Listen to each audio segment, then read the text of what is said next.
ഇന്നതാ, ഇബ്നു തൈമിയ്യ പിന്നെ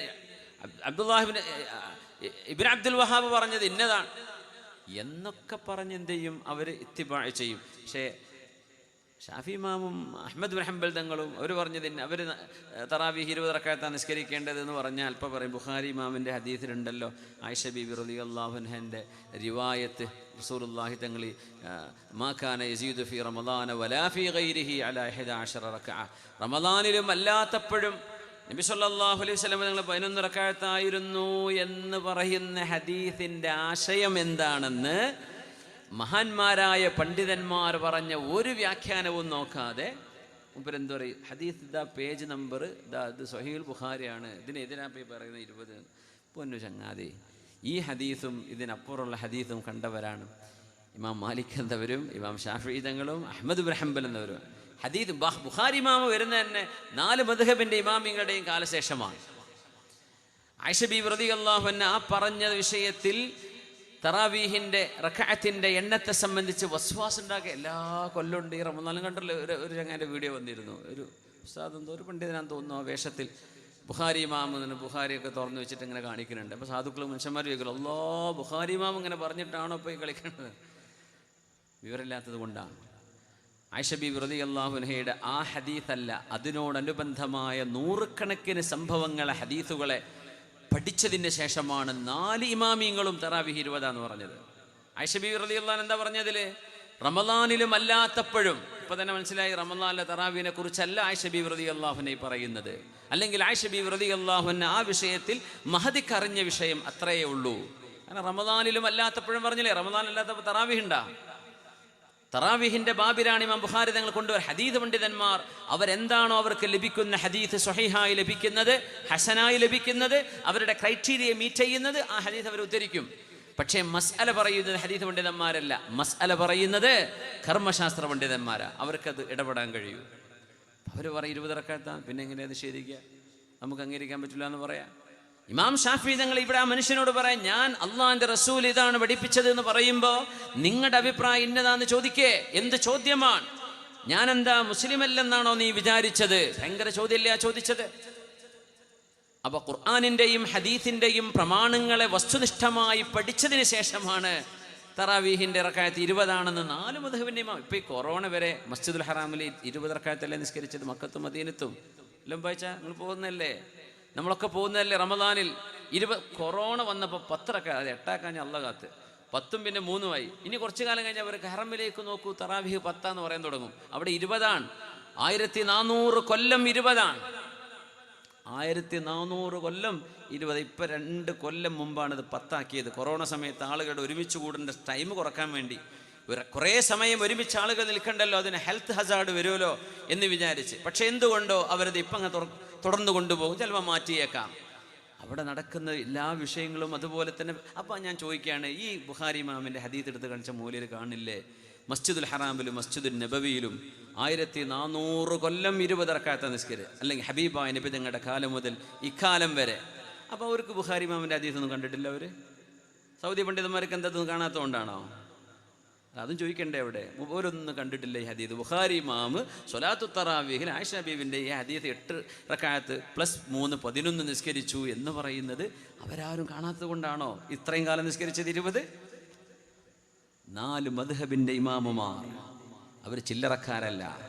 അവർ പറയുന്നത് ദീനാണ്, അവർ പറയുന്നത് സ്വന്തം ഇഷ്ടമല്ല, അവർ പറയുന്നത് ഹദീസും ഖുർആനുമാണ്. പക്ഷെ നമുക്ക് പോലും വിശദമായി ഗഹനമായി പഠിക്കാൻ ആക്സസ് ഇല്ലാത്ത വിഷയം അവരുടെ അഗാധമായ അറിവിൻ്റെ വെളിച്ചത്തിൽ അവർ പഠിച്ചെടുത്തു, അത് സമൂഹത്തോട് പറഞ്ഞു കൊടുത്തു, ലോകം അതിനെ അംഗീകരിച്ചു. നമ്മുടെ നാട്ടിലത്തെ കുറച്ച് ആൾക്കാരെ പറയുന്നുള്ളൂ. ലോകത്ത് മുസ്ലിമീങ്ങളിൽ 95% എന്ന് ഞാൻ പറയട്ടെ മദ്ഹബ് അംഗീകരിക്കുന്നവരാണ്. നമ്മുടെ നാട്ടിൽ മാത്രമുള്ളൂ ഈ ഒരു ഒച്ചപ്പാട്. ഒന്നും വേണ്ട, ഞങ്ങൾ മുസ്ലിമാണ്, ഷാഫി ഹനഫി അതൊന്നും നമുക്ക് പറയാൻ പറ്റില്ല, ഞാൻ മുസ്ലിമാണ്. നല്ല രസമല്ല, കേൾക്കാൻ രസമുള്ള വാക്കാണത്. പക്ഷെ അറിവില്ലായ്മയിൽ നിന്നാണ് ആ വാക്ക് വരുന്നത് എന്ന് മനസ്സിലാക്കാനുള്ള ബുദ്ധി നമുക്കുണ്ടായാൽ മതി. ഇമാം ഷാഫി തങ്ങൾ മുസ്ലിം അല്ല എന്നാണോ ഈ പറയുന്നതിൻ്റെ അർത്ഥം? അപ്പോൾ ഈ ബുഖാരി ഇമാമിൻ്റെ ഹദീസ് എന്ന് പറഞ്ഞിട്ട് എന്ത് ചെയ്ത് സാധാരണക്കാരൻ എന്ത് ചെയ്യേണ്ട? ബുദ്ധിമുട്ടിലും വസ്വാസിലുമാക്കരുത്. അത് കർമ്മശാസ്ത്ര പണ്ഡിതന്മാർ അതിൽ വിധി പറയും, നമുക്ക് വിധി പറയാൻ കഴിയില്ല. കാരണം അതിനിപ്പുറത്ത് വേറെ ഉമർ റളിയല്ലാഹു അൻഹുവിൻ്റെ ഹദീസ് വരും. തമീമുദ്ദാരി തങ്ങൾ നിസ്കരിച്ചത് 20 പറയുന്ന റിവായത്തിന് എന്ത് ചെയ്യപ്പോ ഉമർ തങ്ങൾ നബി തങ്ങൾ ചെയ്യാത്ത ഉമർ തങ്ങൾ ചെയ്യോ? നബി തങ്ങൾ ചെയ്യാത്തത് ഉമർ തങ്ങൾ ചെയ്ത സ്വഹാബിമാർ ഉമർ എന്നവരെ വെച്ചേക്കോ അവിടെ? അപ്പൊ ഉമർ തങ്ങൾ 20 എവിടുന്ന് തെളിവ് കിട്ടി? ഹബീബായ നബി തങ്ങൾ ചെയ്തത് സ്വഹാബികൾ കണ്ടത് അവരറിഞ്ഞത് ആ അറിവിൽ നിന്നാണ് ഉമർ എന്നവര് തമീമുദ്ദാരി തങ്ങളെ ഇമാമ് നിർത്തി 20 റക്അത്ത് നിസ്കരിപ്പിച്ചത്. ഇതൊക്കെ അവിടെ ഉണ്ട്. ഒറ്റ ഹദീത്ത് മാത്രം നോക്കിയിട്ട് എന്ത് ചെയ്യും? വസ്വാസാക്കും. അവരറിയാത്തത് കൊണ്ട് ഞാൻ മൂപ്പരെ കുറ്റപ്പെടുത്തല്ല. മൂപ്പരുടെ ആ മനുഷ്യൻ്റെ ആ ഒരു നല്ല താടിയും ഒക്കെ ഉള്ള ഒരു വലിയ മനുഷ്യനാണ് അത് പറഞ്ഞിരുന്നത്. എനിക്ക് ആളെ പേരൊന്നും അറിയില്ല. പക്ഷേ അദ്ദേഹത്തിൻ്റെ ഒരു ധാരണ പ്രകാരം മൂപ്പർക്ക് തോന്നിയത് മൂപ്പരെപ്പോഴായിരിക്കും കാണുന്നുണ്ടാവുക. അപ്പോൾ അദ്ദേഹം അത് ജനങ്ങളുമായി പങ്കുവെച്ചു. പക്ഷെ അത് ഭയങ്കര വസ്വാസം ഉണ്ടാക്കും. ഇങ്ങനെ കർമ്മശാസ്ത്ര നിയമങ്ങൾ ഹദീത്തിൽ നിന്ന് ഡയറക്റ്റ് പറയാൻ കഴിയില്ല. നമ്മളിപ്പോൾ വാദം പറയുന്നുണ്ട്, കർമ്മശാസ്ത്ര നിയമങ്ങളെ കുറിച്ചല്ല ഞാൻ പറയാ, അത് ഫിഖഹിന്റെ കിതാബ് എന്നേ പറയാൻ പറ്റുള്ളൂ. ഹദീത്ത് വരും, ആ ഹദീത്തിന്റെ മസ്അല നമ്മൾ പറയുന്നത് പോലെ ആയിരിക്കില്ല ഒരു മദ്ഹബിന്റെ ഇമാമിന്റെ വീക്ഷണം. അതുകൊണ്ട് തെറ്റിദ്ധാരണ ഉണ്ടാവരുത് പറയാൻ. ഷാഫി ഇമാമിന്റെ മുമ്പിൽ വന്നിട്ട് മഹാനായ ഷാഫി തങ്ങളോട് നിങ്ങൾ അഭിപ്രായം പറയൂ എന്ന് ചോദിച്ച മനുഷ്യനോട് ദേഷ്യപ്പെട്ടു ഇമാം ഷാഫി തങ്ങള്. ഞാൻ എന്താ ക്രിസ്ത്യാനിയോ ജൂതനോ നിരീശ്വരവാദിയോ ആണെന്ന് നിനക്ക് തോന്നുന്നുണ്ടോ? ഞാൻ ഇരിക്കുന്നത് എവിടെയാണ്? അള്ളാന്റെ പള്ളിയിലല്ലേ. ഇവിടുന്ന് ഞാൻ പറയുമ്പോ ഖാല അല്ലാഹു വ ഖാല റസൂലുള്ളാഹ് എന്നല്ലാതെ ഞാൻ പിന്നെ എന്താ പറയേണ്ടത്? എന്റെ സ്വന്തം അഭിപ്രായം പറയണോ എന്ന് പറഞ്ഞ മനുഷ്യനോട് ദേഷ്യപ്പെട്ടത് അല്ലാമ ഹുമൈദി തങ്ങൾ ലോകത്തോട് വിളിച്ചു പറയാൻ. എന്തേ? അള്ളാഹും റസൂലും പറഞ്ഞാൽ ആ വിഷയം അവിടെ അവസാനിച്ചു. സ്വഹാബിമാരെ വിഷയത്തിൽ തീരുമാനം പറഞ്ഞാൽ ആ വിഷയം അവിടെ അവസാനിച്ചു. താബിഈങ്ങളും താബിഈങ്ങളും മുജ്തഹിദീങ്ങളായ ഇമാമുമാർ ഒരു വിഷയത്തിൽ ഒരു വിഷയം പറഞ്ഞാൽ സമിഅനാ വഅതഅനാ, അത് അല്ലാഹുവിനോടും റസൂലിനോടുമുള്ള സ്നേഹത്തിന്റെ ഭാഗമാണ്. ഇന്നമാ കാന ഖൗലൽ മുഅ്മിനീന ഇദാ ദുഊ ഇലല്ലാഹി വറസൂലിഹി ലിയഹ്കുമ ബൈനഹും അൻ യഖൂലൂ സമിഅനാ വഅതഅനാ വഉലൈക ഹുമുൽ മുഫ്ലിഹൂൻ. ഇന്നമാ കാന ഖൗലൽ മുഅ്മിനീൻ, മുഅ്മിനീങ്ങളായ ആളുകൾ പറയേണ്ടത് എന്താണ്? ഇദാ ദുഊ ഇലല്ലാഹി വറസൂലിഹി, അല്ലാഹും അവന്റെ റസൂലും ഇങ്ങനെയാണ് പറഞ്ഞത്.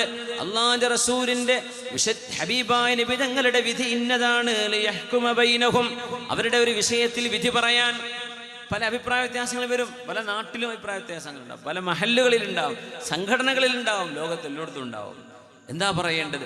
അല്ലാഹും റസൂലും അതേ ഒരു വിധി പറഞ്ഞാൽ നമ്മൾ പറയേണ്ടത്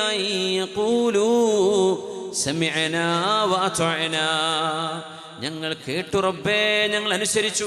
നമ്മുടെ മെഹ്റാബിൽ നിന്ന് നമ്മുടെ ഖതീബുമാര്, നമ്മുടെ ഉസ്താദുമാര്, ദീനറിയുന്ന പണ്ഡിതന്മാര് വിഷയം പറഞ്ഞാൽ വാതിൽ പറഞ്ഞു, പള്ളിയിൽ നിന്ന് പറഞ്ഞു, ഒരു മജ്ലിസിൽ വെച്ച് പറഞ്ഞു, ഒറ്റക്ക് ചോദിച്ചോ പറഞ്ഞു, അവർ പറയുന്നത് ദീനാണ്. ആ ബോധത്തോടുകൂടെയാണ് അവരതിനെ കൈകാര്യം ചെയ്യുന്നത്. അതുകൊണ്ട് ആ വിഷയത്തിൽ പിന്നെ മറുത്തൊരഭിപ്രായമോ ഒരു മറുവാക്കോ പറയരുത്. വഉലൈക ഹുമുൽ മുഫ്ലിഹൂൻ, അവരാണ് വിജയിക്കുന്നത്, അവരാണ് വിജയിക്കുന്നത്. സമിഅനാ വഅതഅനാ എന്ന് പറയണം. ഞങ്ങൾ കേട്ടു റബ്ബേ, ഞങ്ങൾ അനുസരിച്ചു റബ്ബേ. അല്ലാഹു സുബ്ഹാനഹു വ തആല അല്ലാഹുവിനനുസരിച്ച് ജീവിക്കാൻ അല്ലാഹു നമുക്ക് തൗഫീഖ് നൽകട്ടെ. ആമീൻ ആമീൻ യാ റബ്ബൽ ആലമീൻ. നമുക്കൊന്ന് 3 സ്വലാത്ത് ചൊല്ലി ഒന്ന് എഴുന്നേറ്റ് 3 സ്വലാത്ത് ചൊല്ലിട്ടിരിക്കാൻ പ്രയാസമൊന്നും ഇല്ലെങ്കിൽ ഇൻഷാ അല്ലാഹ്. സുബ്ഹാൻ വെള്ളിപ്പാടിയൊക്കെ ചൂടത്തിട്ട് കുപ്പായ തന്നെ പട്ടണം കഴിച്ചിട്ടുണ്ടല്ല, നല്ല ചൂടുണ്ടല്ലേ. അല്ലാഹ് ഖുൽനാറു ജഹന്നമ അശദ്ദു ഹർറ, എന്തായിരിക്കും നരകത്തിന്റെ ചൂടിലെ. അല്ലാഹു തആല ബാത്റൂമിൽ നമ്മൾ അടച്ചിടും നാളെ പരലോകത്ത് എന്ന് പറഞ്ഞാൽ തന്നെ പേടിക്കണം. അടച്ചിടുന്ന് പറഞ്ഞ നരകത്തിലാണ്. അപ്പം എന്തായിരിക്കും പടച്ചവനെ എൻ്റെ അവസ്ഥ? اللهم نجنا من النار، اللهم نجنا من النار، اللهم نجنا من النار وادخلنا الجنة مع الأبرار يا عزيز يا غفار. صلوا على النبي محمد وآله. اللهم صل على سيدنا محمد وعلى آل سيدنا محمد وبارك وسلم عليه. اللهم صل على سيدنا محمد وعلى آل سيدنا محمد وبارك وسلم عليه. اللهم صل على سيدنا محمد وعلى آل سيدنا محمد وبارك وسلم عليه. جزاكم الله خير. ഒന്ന് കുറേ സമയം ഇരിക്കുമ്പോൾ ഒരു പഠിപ്പും ഇതൊക്കെ ഒന്ന് പോകാനാണ്. ഇൻഷാ അല്ലാഹ് അധികം വൈകൂല. സമയം 11:45. അപ്പം തുടങ്ങിയത് 10:30 12:30 അവസാനിപ്പിക്കാം ഇൻഷാ അല്ലാഹ്. ഒരു 3/4 മണിക്കൂറും ചില്ലറയും കൂടെ ഇൻഷാ അല്ലാഹ്. അല്ലാഹു സുബ്ഹാനഹു വ തആല കാര്യങ്ങൾ മനസ്സിലാക്കാൻ തൗഫീഖ് നൽകട്ടെ. ആമീൻ യാ റബ്ബൽ ആലമീൻ. അള്ളാഹുവിനെ സംബന്ധിച്ചുള്ള യഖീൻ ഉണ്ടായി കഴിഞ്ഞാൽ പിന്നെ റബ്ബിനെ നമ്മൾ കാര്യങ്ങൾ ഭരമേൽപ്പിക്കും, അള്ളാഹുവിനെ ഏൽപ്പിക്കും. അത്രേ കഴിയുള്ളൂ. മനുഷ്യന്റെ കഴിവുകൾക്കൊക്കെ ഒരു പരിധിയുണ്ട്. നിങ്ങൾ എങ്ങനെയൊക്കെ ഹെൽമെറ്റ് ധരിച്ച് ലൈസൻസ് കയ്യിൽ വെച്ച് ബൈക്ക് ഓടിച്ചാലും ഇങ്ങോട്ട് വരുന്നൊരു കാറുകാരൻ്റെ വരവ്, ഒരു ബസ്സിൻ്റെ, ഒരു ട്രക്കിൻ്റെ വരവ്, ഇത് കൺട്രോൾ ചെയ്യാൻ അള്ളാഹ്ക്ക് മാത്രമേ കഴിയുള്ളൂ. അല്ലേ? അള്ളാഹുവിൻ്റെ കയ്യിലുള്ള വിഷയമാണ്. അതുകൊണ്ട് വീട്ടിൽ നിന്ന് ഇറങ്ങി വരുമ്പോൾ മക്കളോട് ചൊല്ലാൻ പറയണം. നമ്മൾ ചൊല്ലണം ബിസ്മില്ലാഹി തവക്കൽതു അലല്ലാഹ് വലാ ഹൗല വലാ ഖുവത ഇല്ലാ ബില്ലാഹ്. ഇത് പറഞ്ഞിട്ടാ വീടിന്ന് പുറത്തേക്ക് ഇറങ്ങേണ്ടത്. ബിസ്മില്ലാഹി തവക്കൽതു അലല്ലാഹ്, അല്ലാഹുവേ ഞാൻ നിന്നെ ഭരമേൽപ്പിക്കുകയാണ്, എൻ്റെ വീട്ടിൽ നിന്ന് ഞാൻ ഇറങ്ങുന്നു റബ്ബേ. വലാ ഹൗല വലാ ഖുവത ഇല്ലാ ബില്ലാഹ്. പോകുന്ന വഴി തിന്മയുടെ തെറ്റുകൾ ചെയ്യാനുള്ള സാഹചര്യങ്ങൾ ഉണ്ടാവും. തെറ്റ് ചെയ്യാതിരിക്കാനും ബാങ്ക് വിളിക്കുന്നുണ്ടാവും, നിസ്കാരത്തിൻ്റെ ഇടങ്ങളുണ്ടാവും, ഇബാദത്ത് ചെയ്യാനും നന്മയിലേക്ക് ചെല്ലാനും തിന്മയിൽ നിന്ന് വിട്ടു നിൽക്കാനും അല്ലാഹുവേ നീ നൽകുന്ന സഹായമല്ലാതെ, നീ നൽകുന്ന കഴിവല്ലാതെ മറ്റൊരു കഴിവുമില്ല റബ്ബേ എന്നാണ് ആ വാക്കിൻ്റെ അർത്ഥം. ബിസ്മില്ലാഹി തവക്കൽതു അലല്ലാഹി വലാ ഹൗല വലാ ഖുവത ഇല്ലാ ബില്ലാഹിൽ അലിയിൽ അദീം. ബൈജാൻ്റെ നിങ്ങൾ കൊടുക്കണേ.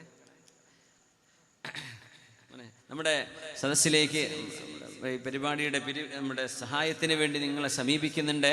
ഇൻഷാ അല്ലാഹ് എല്ലാവരും നഖമഴിഞ്ഞ് സഹായിക്കണം. അള്ളാഹു തൗഫീഖ് ചെയ്യട്ടെ. നിങ്ങളെ കഴിവിൻ്റെ പരമാവധി അത്രേ പറയൂ, ബാക്കി അള്ളാഹുവിനല്ലേ അറിയുള്ളൂ. നമ്മുടെ അബുദാബിയിലും അജ്മാനിലും ഷാർജയിലുമുള്ള കമ്മിറ്റിക്കാർ നമ്മുടെ ഈ പരിപാടിയിലേക്ക് വലിയ സംഭാവനകൾ ചെയ്തിട്ടുണ്ട്. അല്ലാഹു തആല അവർക്കൊക്കെ ഈ പരിപാടിക്ക് വേണ്ടി സഹായിച്ച എല്ലാവർക്കും അല്ലാഹു അർഹമായ പ്രതിഫലം നൽകട്ടെ. ബിസ്മില്ലാഹിർ റഹ്മാനിർ റഹീം. കുണിയും വായിച്ചാക്കാണിൻ്റെ കൂലി കിട്ടുക ഇൻഷാ അല്ലാഹ്. അല്ലാഹു കബൂലാക്കട്ടെ. അൽഹംദുലില്ലാഹ്. എയർപോർട്ടിലേക്ക് എടുക്കാൻ വേണ്ടി ഇവിടെ കുണിയിൽ നിന്ന് കണ്ണൂർ വരെ വന്ന് തിരിച്ച് ഇതുവരെ കൂടെ തന്നെ യാത്ര ചെയ്ത്, അത് ഞങ്ങൾ ആംബുലൻസ് പോരല്ല പോകുന്നത്.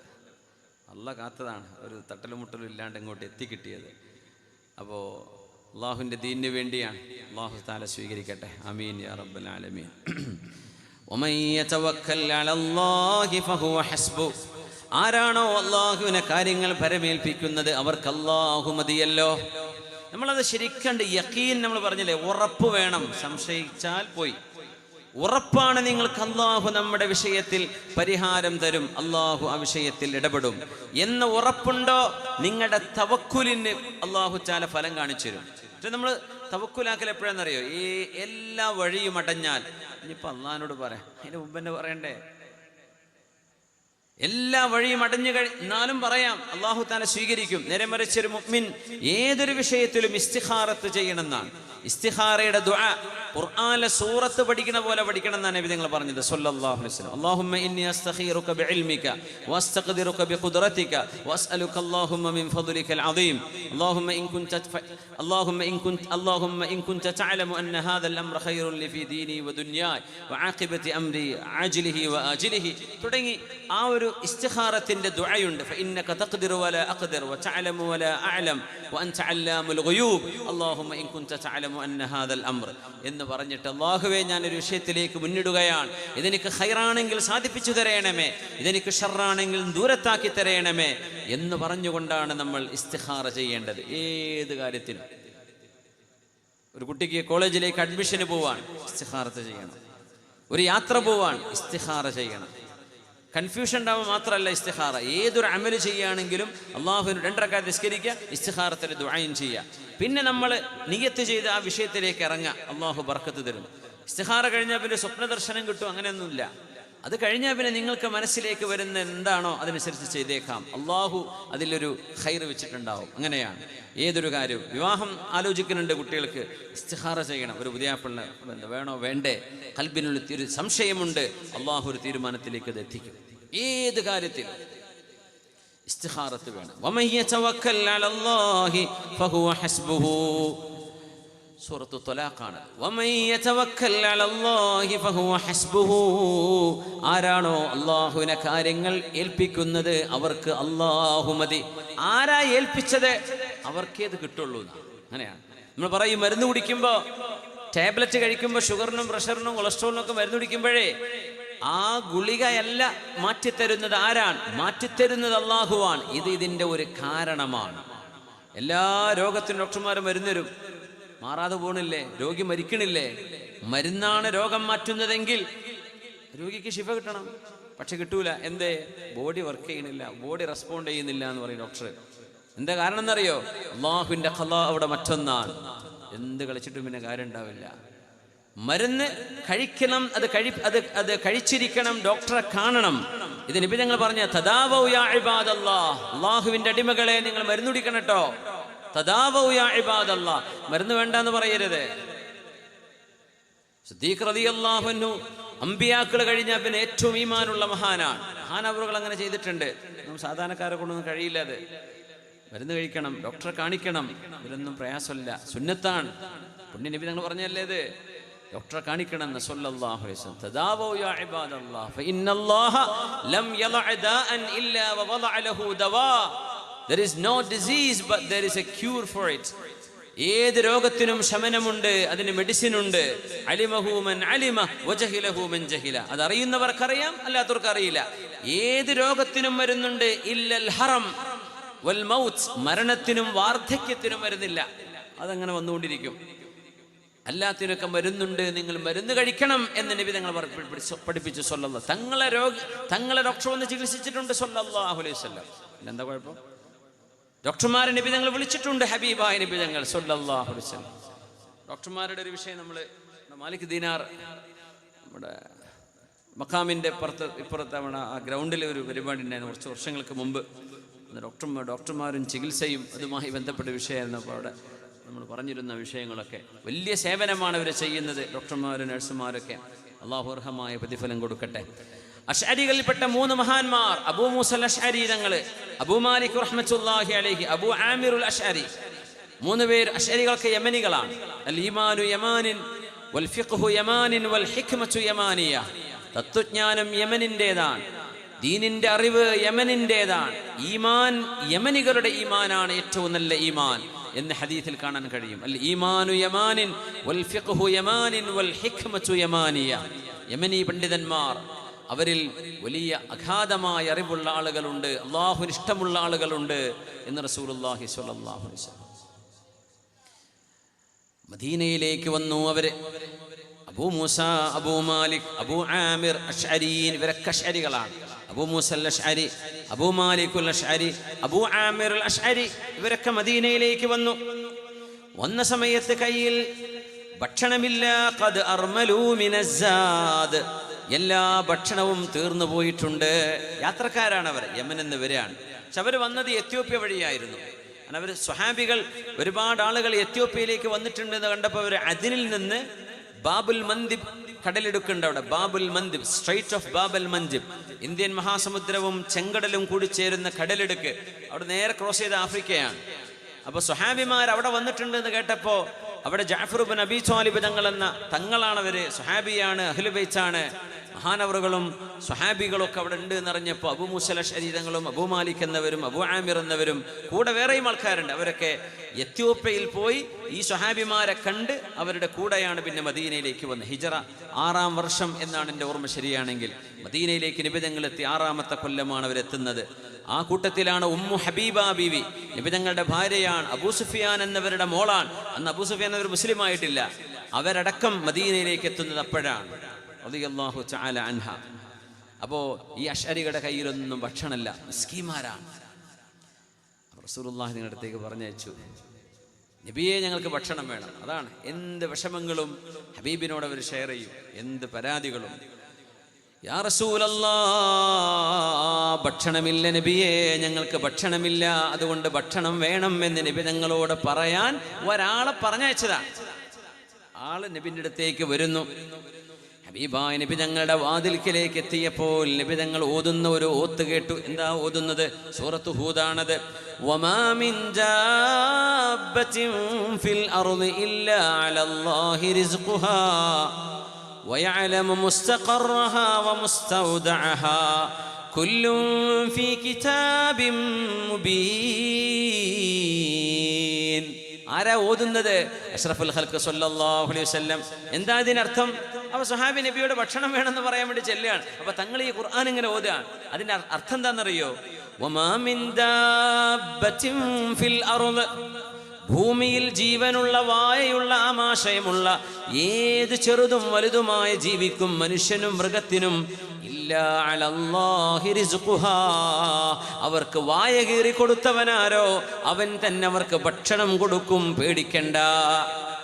വയഅലമു മുസ്തഖറഹാ വമുസ്തൗദഅഹാ, അവരുടെ താമസം എവിടെയാണ്, അവരുടെ ഖബർ എവിടെയാണ്, ഇത് അല്ലാഹുവിനറിയാം.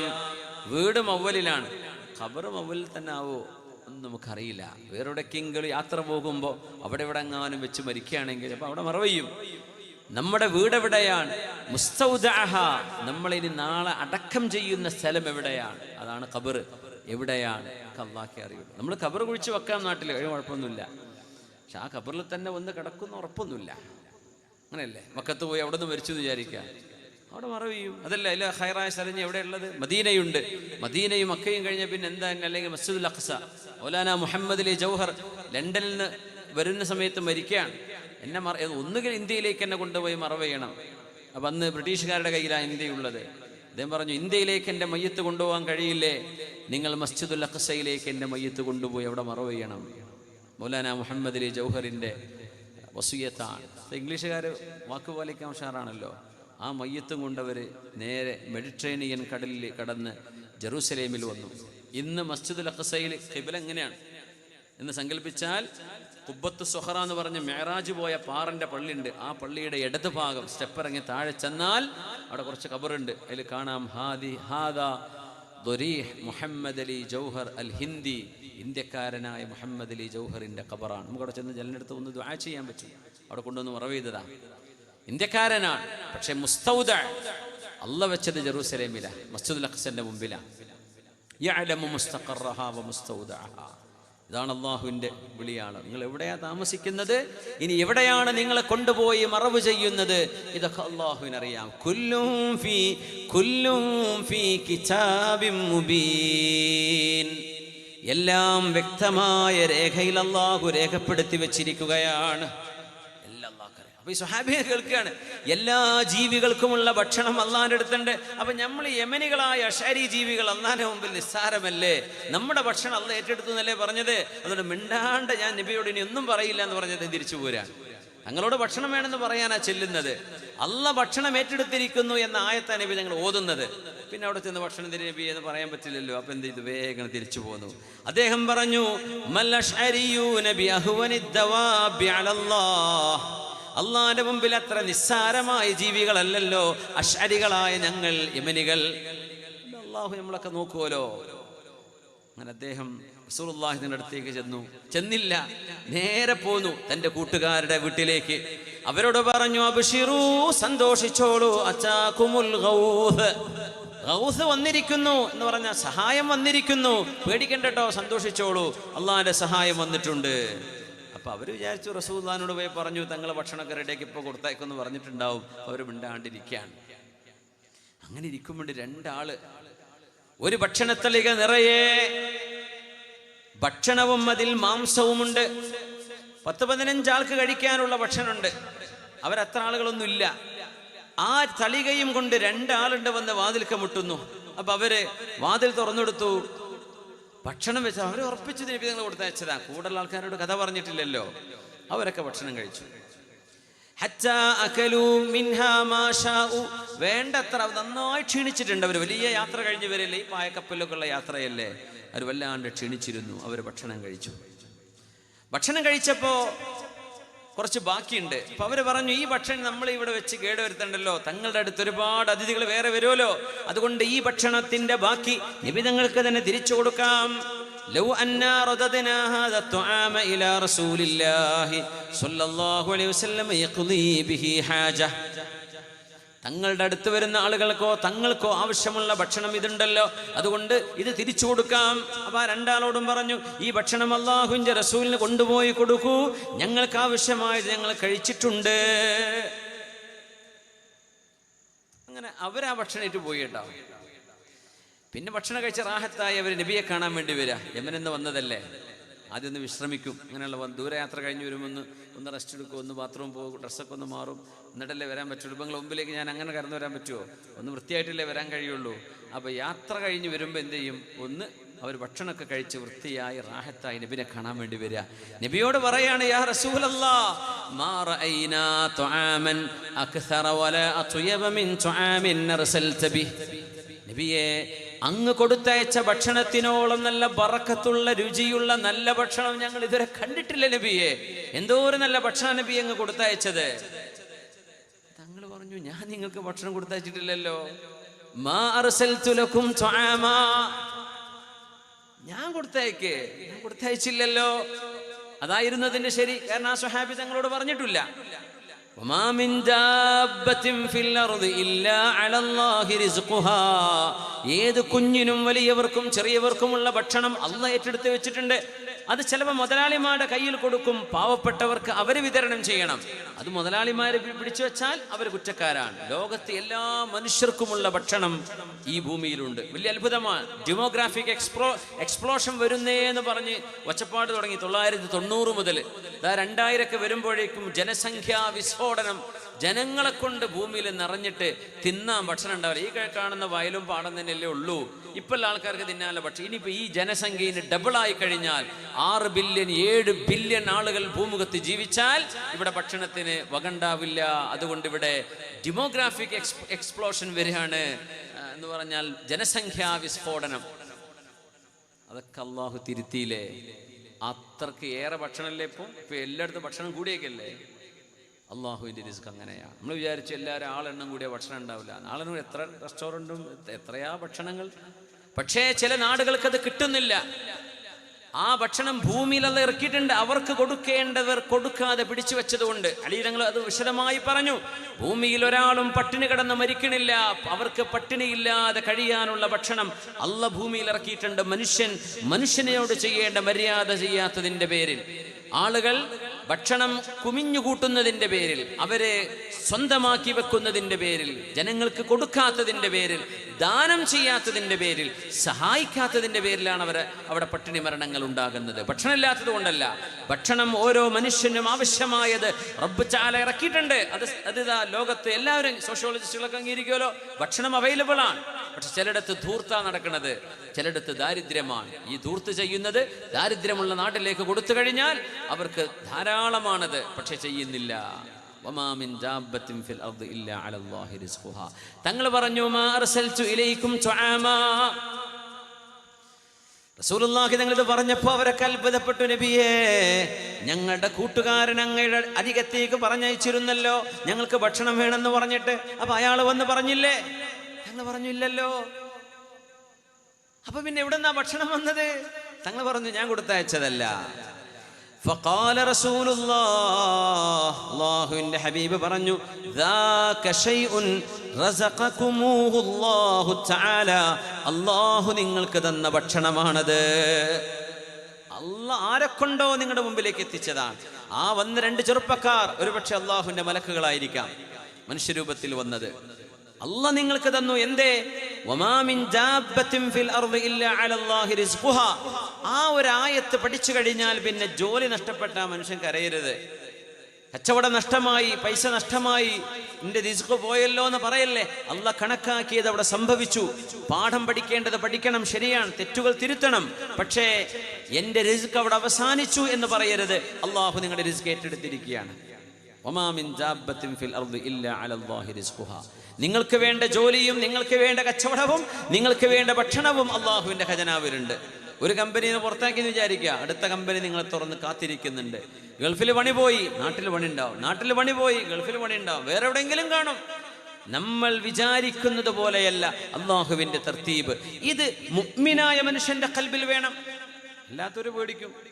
പഠിച്ചവനെ എനിക്ക് പെൻഷൻ ആവാനായി, എന്തായിരിക്കും എൻ്റെ പെൻഷൻ കാലാവസ്ഥ, നമ്മളെല്ലാവരും ചിന്തിക്കുന്നുണ്ട്. അങ്ങനെ വരുമ്പോൾ അപ്പം കാണാമെന്നല്ലാണ്ട് എന്തേ അള്ളാഹുലേക്ക് ഏൽപ്പിച്ചിരിക്കുകയാണ്. അപ്പം അള്ളാഹു ഒരു വഴി കണ്ടിട്ടുണ്ടാവും.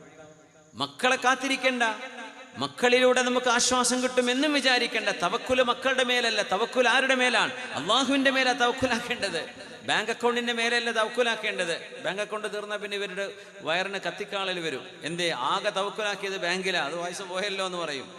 തവക്കുൽ അള്ളാഹുവിൻ്റെ മീതെയാണ്. പടച്ചവനെ നിന്നെ ഏൽപ്പിച്ചു റബ്ബേ ഞാൻ. ഇത് ഖൽബ് കൊണ്ട് നിങ്ങൾ ചെയ്യും. ഞാൻ ഈ പറഞ്ഞുകൊണ്ടൊന്നും കാര്യമില്ലേ, നിങ്ങൾ വെറുതെ കേട്ടു പോയിട്ടും കാര്യമില്ല, വേസ്റ്റ് ആക്കണ്ട ഈ ടൈം. ഖൽബ് കൊണ്ട് നിങ്ങളുടെ വിഷയത്തിൽ നിങ്ങൾ അള്ളാഹുവിനെ ഏൽപ്പിച്ചിട്ട് അതിൻ്റെ റിസൾട്ടിൻ്റെ അത്ഭുതം കണ്ണിൽ നിങ്ങൾ കാണും, നിങ്ങൾ കണ്ടിരിക്കും. അത് ദുന്യാവെന്ന് അനുഭവിച്ചിട്ടുണ്ടെങ്കിൽ പിന്നെ എപ്പോഴും അനുഭവിക്കാൻ നേരം ഉണ്ടാവുക. മരിക്കേണ്ടുമെങ്കിൽ അറിയണ്ടേ അള്ളാഹിനെ ഏൽപ്പിച്ചിട്ട് റബ്ബൻ്റെ കാര്യം. ആർക്കെങ്കിലും അങ്ങനെ അനുഭവമുള്ളവരെന്ന് പറഞ്ഞാൽ, ഏതെങ്കിലും ഒരു വിഷയത്തിൽ നിങ്ങൾ കുടുങ്ങിയിട്ട് പ്രയാസപ്പെട്ടിട്ട് നിങ്ങളറിയാത്ത വഴിയിലൂടെ അള്ളാഹു നിങ്ങളുടെ മുമ്പിലേക്ക് അതിൻ്റെ പരിഹാരം എത്തിച്ചു തന്നു. അല്ലെങ്കിൽ ഡോക്ടർ മടക്കി വിട്ട് രോഗം ശിഫയാവില്ല, നിങ്ങൾ പോയി ദുആ ചെയ്തു. ചിലപ്പോൾ ഏതെങ്കിലും ഒരു മഹാന്റെ സാന്നിധ്യത്തിൽ, ഒരു ഹദറത്തിൽ, ഒരു മഖാമിൽ നിന്നുകൊണ്ട് ദുആ ചെയ്തു, അള്ളാഹു അത് സ്വീകരിച്ചു. അനുഭവമുള്ളവരൊന്ന് കൈവയ്ക്കട്ടെ. മാഷാ അല്ലാഹ്, ആളുകളുണ്ട് കേട്ടോ. അൽഹംദുലില്ലാ. നമുക്കത് ഈമാനോട് കൂടും, ഈമാൻ വർദ്ധിക്കും. നമ്മൾ വെറുതെ ഇങ്ങനെ വിചാരിക്കേണ്ട ഉണ്ടോന്ന് ഇസ്ലാമിനെ പുറത്തോ. അല്ലാഹു റബ്ബുൽ ഇസ്സത്തിന്റെ അസ്തിത്വം മാത്രമല്ല, അല്ലാഹു നമ്മുടെ ജീവിതത്തിൽ ഇടപെട്ടുകൊണ്ടിരിക്കുകയാണ്. ഇത് മനസ്സിലാക്കുമ്പോഴാണ് ഈമാൻ ഉണ്ടാവുക. അല്ല അല്ലാഹ് അവിടെ ഉണ്ട്, നമ്മളിവിടെ ഉണ്ട്, അതാണോ? നമ്മുടെ ജീവിതത്തിന്റെ ചെറുതും വലുതും. നിങ്ങളെ ഒരാൾ ചീത്ത വിളിച്ചു എന്ന് വിചാരിക്കുക, ആ മനുഷ്യന്റെ നാക്കിലൂടെ നിങ്ങളത് കേൾക്കാൻ കാരണമായത് അള്ളാഹു അയാളെ കൊണ്ട് പറയിപ്പിക്കുകയാണ്. പക്ഷെ അയാളത് ചെയ്താൽ അയാളുടെ നിയ്യത്തിന് ശിക്ഷയുണ്ടായിരിക്കും. പക്ഷെ ആ പണി നടന്നത് അള്ളാഹുവിന്റെ ഒരു ഖളാ ആണ്. നിങ്ങളെ ഒന്ന് ചിന്തിപ്പിക്കാനോ നിങ്ങൾക്ക് എന്തെങ്കിലും ഒരു ഖൈർ കിട്ടാനോ അള്ളാഹു അവിടെ ഇടപെട്ടതാണ്. അങ്ങനെ മനസ്സിലാക്കേണ്ടത്. ഒരു ആക്സിഡന്റ് ഉണ്ടായി, പാഠം ചിലപ്പോൾ രക്ഷപ്പെടും, ചിലപ്പോൾ മരിച്ചുപോയി, ചിലപ്പം വളരെ ഫേറ്റൽ ആക്സിഡന്റ്, ഒരു മാരകമായ മുറിവുകളേറ്റെന്ന് വന്നേക്കാം. അള്ളാഹുവിന്റെ ഒരു ഹുക്മും ഒരു ഖളാഉം അവിടെ സംഭവിച്ചു. അപ്പുറത്തെ ആള് വണ്ടി ഓടിച്ചത് കള്ളുടിച്ചിട്ടായിരിക്കും, മയക്കുമരുന്ന് അടിച്ചിട്ടായിരിക്കും, അത് വേറെ വിഷയം. അള്ളാഹുവിന്റെ ഖളാ നിങ്ങളിൽ സംഭവിച്ചതാണ്. ഈ മതിൽ മന്ദിര കുട്ടിനെ തള്ളിയിട്ട കുട്ടി മരിച്ചു, അതൊരു മരണമാണ്. കുട്ടി സ്വന്തമായി വീടിന്റെ മുകളിൽ നിന്ന് ചാടി മരിച്ചു, അതും ഒരു മരണമാണ്. വണ്ടിടിച്ചു മരിച്ചു, അതും മരണമാണ്. ഇവിടൊക്കെ മരിപ്പിച്ചതാരാ? അള്ളാഹുവാ. അങ്ങനെ മനസ്സിലാക്കാൻ പറ്റുമോ? വണ്ടിടിച്ചു വന്നാൽ പിന്നെ ഡ്രൈവർ തച്ചു കൊല്ലുക, മതിൽ വന്ന് കുട്ടി ചാടി വീണതാണെങ്കിൽ പിന്നെ നിറൊഴിച്ചു പോവുക, പിന്നെ കരയാനല്ലേ പറ്റുള്ളൂ. അത് പിന്നെ ആരും കുറ്റം പറയാൻ വയ്യല്ലോ. രണ്ട് സ്ഥലത്തും മരിപ്പിച്ചതാരാണ്? അള്ളാഹുവാണ്. ഒരിടത്ത് നിങ്ങൾക്ക് കാരണം കാണാൻ പറ്റും, വണ്ടിടിച്ചതാണ്. പക്ഷെ മരണം നടത്തിയത് ആ ഡ്രൈവറാണോ? അല്ല, അത് അള്ളാഹുവാണ്. നമുക്ക് അങ്ങനെ കാണാൻ പറ്റുമോ? അങ്ങനെ മനസ്സിലാക്കാൻ പറ്റുന്നുണ്ടോ? അതാണ് ഈമാൻ. അതാണ് യുഹ്യി വ യുമീത്. യുഹ്യി വ യുമീത് വഹുവ അലാ കുല്ലി ഷൈഇൻ ഖദീർ. ജീവിപ്പിക്കുന്നത് അല്ലാഹുവാണ്, മരിപ്പിക്കുന്നത് അല്ലാഹുവാണ്. എന്നതിനർത്ഥം ഒരു ബോഡിയെ തൊടാതെ ആ റൂഹ് എടുക്കണം, ഇത് അള്ളാഹ്ക്ക് മാത്രമേ. നിങ്ങൾ കൊല്ലാൻ പറ്റും ഒരാളെ, എങ്ങനെ? വെട്ടിക്കൊലപ്പെടുത്തി, ദേഹം വെട്ടിമുറിച്ചു, അപ്പോൾ നസീഫ് ഉണ്ടാവും, രക്തം വാർന്നൊലിക്കും. രക്തം വാർന്നൊലിച്ചാൽ റൂഹ് നിൽക്കാൻ പറ്റൂല, റൂഹ് പോകും. ഞാൻ കൊന്നു എന്ന് പറയാം, ഞാൻ മരിപ്പിച്ചു എന്ന് പറയാൻ പറ്റുമോ? ഇല്ല. എന്തുകൊണ്ട് പറ്റൂല? ഇബ്രാഹിം നബി അലൈഹിസ്സലാമിനോട് നമ്രൂദ് തർക്കിച്ചു. ഇബ്രാഹിം നബി പറഞ്ഞു, എന്റെ റബ്ബ് യുഹ്യി വ യുമീത്, അല്ലാഹ് ഗിവ്സ് ലൈഫ് ആൻഡ് ഡെത്ത്. പറഞ്ഞു, ഞാനും I can give life and death. അങ്ങനെ ഒരു പ്രിസണറെ കൊണ്ടുവന്നു, ഒരാളെ കൊന്നു, ഒരാളെ വെറുതെ വിട്ടു. ഞാൻ അതാ ജീവിപ്പിച്ചു, ഒരാളെ കൊന്നു, മരിപ്പിച്ചു. ഇബ്രാഹിം നബി അലൈഹി സ്വലാം അവിടെ തർക്കിക്കാൻ നിന്നില്ല. നിന്റെ റബ്ബാണ് സൂര്യനെ കിഴക്കുന്ന് കൊണ്ടുവരും, നീ കൊണ്ടുപോവാ പടിഞ്ഞാറുന്ന്. എന്തുകൊണ്ട് തർക്കിച്ചില്ല എന്നറിയോ? അവൻ പൊട്ടത്തരാണ് പറഞ്ഞത്. എന്തേ? ജീവനുള്ള ഒരു മനുഷ്യനെ വാളുകൊണ്ട് വെട്ടിക്കൊന്നിട്ട് ഞാൻ മരിപ്പിച്ചു എന്ന് പറയേ, അത് മരിപ്പിക്കലല്ല. ജീവനുള്ള മനുഷ്യനെ നിർത്തിയിട്ട് അയാളുടെ ദേഹത്ത് തൊടാതെ റൂഹെടുക്കാൻ നിന്നെ കൊണ്ട് കഴിയോ? ആ നിൽക്കുന്ന മനുഷ്യനെ മരിപ്പിക്കുക എന്ന് പറഞ്ഞ ദേഹത്ത് തൊടരുത്. ആ ദേഹത്തിൽ നിന്ന് ദേഹിയെ പിടിച്ചെടുക്കാൻ ആർക്ക് കഴിയും? അള്ളാഹുവിനല്ലാതെ. ആർക്കെങ്കിലും കഴിയോ? അതുകൊണ്ടാണ് മരണവും ജീവിതവും അള്ളാഹുവിന്റെ കയ്യിലാണെന്ന് പറയുന്നത്. നിങ്ങൾക്ക് വെട്ടിക്കൊലപ്പെടുത്താം, അത് ബോഡി സ്ട്രക്ചർ ബ്രേക്ക് ചെയ്യാൻ. റൂഹ് നിലനിൽക്കാൻ അള്ളാഹു തആല ചില പ്രീ റിക്വിസിറ്റ്സ് അള്ളാഹുവിനുണ്ട്. ആ തീരുമാനത്തെ, ആ സംവിധാനത്തെ നമ്മൾ ബ്രേക്ക് ചെയ്തു, അപ്പൊ റൂഹ് പുറത്തു പോകും. അത് കൊല്ലലാണ്. മരിപ്പിക്കലാണോ? മരിപ്പിക്കണമെങ്കിൽ ദേഹത്ത് തൊടാൻ പാടില്ല. കിടക്കണ മനുഷ്യന്റെ റൂഹ നീ എടുക്ക്, അതിന് കഴിയോ? അത് അല്ലാഹുവിന് മാത്രമേ കഴിയൂ. യുഹ്യി വ യുമീത്, മരണവും ജീവിതവും നൽകുന്നത് അല്ലാഹുവാണ്. അതുകൊണ്ട് ഭാര്യ പ്രസവിച്ചപ്പോൾ രക്തസ്രാവമുണ്ടായി ഹോസ്പിറ്റലിൽ മരിച്ചു എന്ന് വന്നേക്കാം, അത് അല്ലാഹുവിൻ്റെ ഖദാണ്. ഒരു ഡോക്ടർ അറിഞ്ഞുകൊണ്ടത് ചെയ്യോ? ആരെങ്കിലും അങ്ങനെ ഒരു പാപഭാരം ഒരു സിവിൽ കേസായി മാറിയേക്കാം, കുറ്റകരമായ ഒരു ക്രിമിനൽ കുറ്റമാണെന്ന് പറഞ്ഞേക്കാം, അനാസ്ഥയാണ് അതിന് കാരണമെന്ന് വന്നേക്കാം. അതൊക്കെ ഇവിടെ കാരണങ്ങളാണ്, അതതിൻ്റെ വഴിക്ക് പോകട്ടെ. പക്ഷെ മരണം സംഭവിച്ചത് എങ്ങനെയാണ്? അള്ളാഹു നിശ്ചയിച്ചു, ഇന്ന കുഞ്ഞിൻ്റെ ജന്മം കൊടുക്കുമ്പോൾ ഈ പെണ്ണിന് ഇത്ര വയസ്സാകുമ്പോൾ ഇന്ന സ്ഥലത്ത് വെച്ച് അവിടെ റൂഹിനെ പിടിക്കണം. അതവിടെ നടന്നു.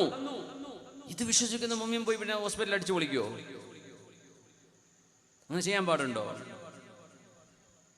ഖദാഉ ഖദർ എന്ന് പറഞ്ഞ സംഭവം ചെറുതല്ല. അത് വിശ്വസിക്കുമ്പോഴേ ഈമാൻ പൂർത്തിയാവും. ഇസ്ലാം എന്നത് വെറും ഒരു മുസല്ലയിൽ നിസ്കരിക്കലും റമദാനിൽ നോമ്പെടുക്കലും ഒരു ഉംറയും ഇത്ര മാത്രമാണോ? ജീവിതത്തിന്റെ ആദ്യം മുതൽ അവസാനം വരെ അതിനിടക്ക് നടക്കുന്ന സർവ്വതിലും അള്ളാഹുവിന് ഇടപെടാനുണ്ട്, ദീനിന് ശരീഅത്തിന് ഇടപെടാനുണ്ട്. അതാണ് ഇസ്ലാം. ഇത് വെറുതെ ഒരു മതം എന്ന് പറഞ്ഞ് വിടണ്ട. അങ്ങനെ കുറെ മതങ്ങൾ ലോകത്തുണ്ട്. ഇസ്ലാമിൻ്റെ ശരീഅത്താണ്. It's a life formula, it's a life program. അല്ലാഹു തആല അവൻ്റെ ഇഷ്ടപ്പെടുന്ന ഡിയാറുകളിൽ അല്ലാഹു നമ്മെ ചേർത്തി തരട്ടെ. ആമീൻ. അതുകൊണ്ട് റബ്ബിനെ സംബന്ധിച്ചുള്ള ചിന്തകൾ വളരണം. അല്ലാഹുവിനെ കുറിച്ചുള്ള ചിന്തകളിലൂടെയാണ് മുഅ്മിനീങ്ങൾ കടന്നു പോകുന്നത്. അങ്ങനെയാണ് അവരുടെ ജീവിതമാവേണ്ടത്. ഖുൽ ഇന്നമാ അഇദുകും ബിവാഹിദ, അല്ലാഹുവിൻ്റെ റസൂലേ, അല്ലാഹുവിനെ നിഷേധിക്കുന്ന, അങ്ങയെ നിഷേധിക്കുന്ന, ഖുർആനിനെ നിഷേധിക്കുന്ന ആളുകളോട് പറയണമേ, ഖുൽ, അവരതിൻ്റെ ഓഡിയൻസ്, ഇന്നമാ അഇദുകും ബിവാഹിദ, I ask you to do only one thing. ഒറ്റ കാര്യങ്ങൾ ചെയ്താൽ മതി. എന്താ ചെയ്യേണ്ടതെന്നറിയോ? അൻ തഖൂമൂ ലില്ലാഹി മത്നാ വഫുറാദാ ثم تتفكروا. അല്ലാഹു ഇല്ലെന്ന് പറയുകയോ പടച്ചവനെ നിഷേധിക്കുകയോ ചെയ്യുന്നതിന് പകരം നിങ്ങൾ ഒരാളോ ഒറ്റക്കോ രണ്ടാളായിട്ടോ മൂന്നാളായിട്ടോ, അല്ലാഹു പറഞ്ഞത് 1, 2 എന്നാണ്. മത്നാ വഫുറാദ, നിങ്ങൾ ഒരാളായിട്ടോ 2 പേര് ഒരുമിച്ചോ നിങ്ങൾ നിൽക്കുക. ثم تتفكروا, അല്ലാഹുവിൻ്റെ സൃഷ്ടിപ്പിനെ കുറിച്ചൊന്ന് ആലോചിച്ചു നോക്കി. ഇതെങ്ങനെ ഇവിടെ വന്നു? ഈ ചെടി, ഇതിൻ്റെ ഇലകൾ, ഈ മരം, ഈ തെങ്ങ്, നമ്മുടെ വയല്, ഇവിടെ കാണുന്ന ചെറു ജീവികൾ, ഈ അന്തരീക്ഷത്തിന്റെ ഹ്യൂമിഡിറ്റി, ഈ രാത്രി എങ്ങനെ സംഭവിച്ചു? ഇനി നാളെ പകലുണ്ടാകുന്നു. അതുവരേക്കും നമ്മളെ കൊണ്ട് ഭൂമി കറങ്ങുകയാണ്. 1,08,000 കിലോമീറ്റർ ഒരു മണിക്കൂറിൽ നമ്മൾ യാത്ര ചെയ്തു. 9:30 മണിക്ക് നമ്മൾ തുടങ്ങി, 10:30 മണിക്ക് തുടങ്ങിയപ്പോൾ 12 മണി, 1.5 മണിക്കൂർ കൊണ്ട് 1.5 ലക്ഷം കിലോമീറ്റർ നമ്മൾ ഭൂമിയെയും കൊണ്ട് സൂര്യന് ചുറ്റും ഓടിക്കഴിഞ്ഞു. എത്ര? 1.5 ലക്ഷം കിലോമീറ്റർ. ഒരു മണിക്കൂറിൽ 1,08,000 കിലോമീറ്റർ സ്പീഡിലാണ് ഭൂമി ഓടുന്നത്. ഞാനും നിങ്ങളും നമ്മുടെ ഈ സ്റ്റേജൊക്കെ അടക്കം നമ്മൾ 1.5 ലക്ഷം കിലോമീറ്റർ ഇപ്പോൾ ഒരു മണിക്കൂർ കൊണ്ട് ഓടിയിട്ടുണ്ട്. 1.5, നമ്മൾ ആരെങ്കിലും അറിഞ്ഞിട്ടുണ്ടോ അതിൻ്റെ ദൂരം? ഈ ദൂരം പൂർത്തിയാകുമ്പോഴാണ് ഡിസംബർ 31 എന്ന് പറയാം. ഇത്ര സ്പീഡിൽ ഭൂമി ജനുവരി 1 മുതൽ ഒരു മണിക്കൂറിൽ 1,08,000 കിലോമീറ്റർ സ്പീഡിൽ സൂര്യന് ചുറ്റും കറങ്ങി പൂർത്തിയായ ഒരു റൗണ്ട് പൂർത്തിയാവുമ്പോൾ നമ്മൾ പറയും ഇതാ ഡിസംബർ 31, നാളെ ന്യൂ ഇയറാ, കള്ളു പൊട്ടിക്കാന്ന് പറയും, അല്ലേ? അല്ലാഹു റബ്ബുൽ ഇസ്സത്തിന്റെ വലിയൊരു ദൃഷ്ടാന്തം പൂർത്തിയാകുന്ന സമയത്ത് അള്ളാഹ്ക്ക് തെറ്റ് ചെയ്തിട്ട് ആഘോഷിക്കുക. ഇതല്ലേ നമ്മൾ ചെയ്യാറുള്ളത്? തതഫക്കറു, നിങ്ങൾ ആലോചിക്കുക, എന്താണ് ഈ ഭൂമി, എന്താണ് ആകാശം, എന്താണ് പ്രപഞ്ചം?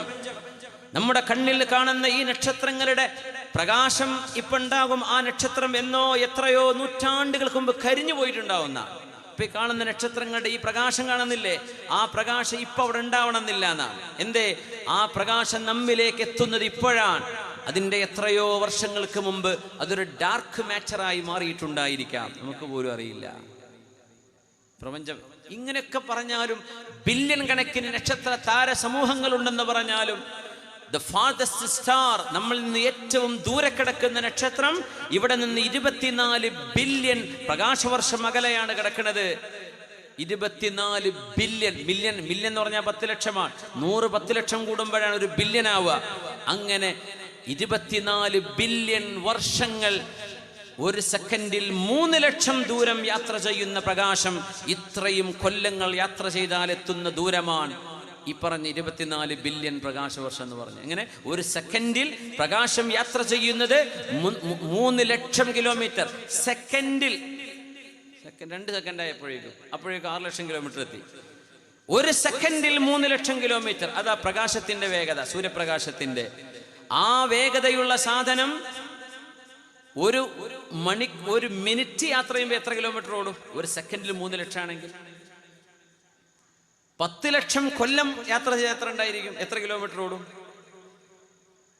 അങ്ങനത്തെ 10 ലക്ഷമാകുമ്പോൾ 1 ബില്യൺ, അങ്ങനത്തെ 24 ബില്യൺ കൊല്ലങ്ങൾ ഈ പ്രകാശം യാത്ര ചെയ്താൽ എത്തുന്ന കിലോമീറ്റർ.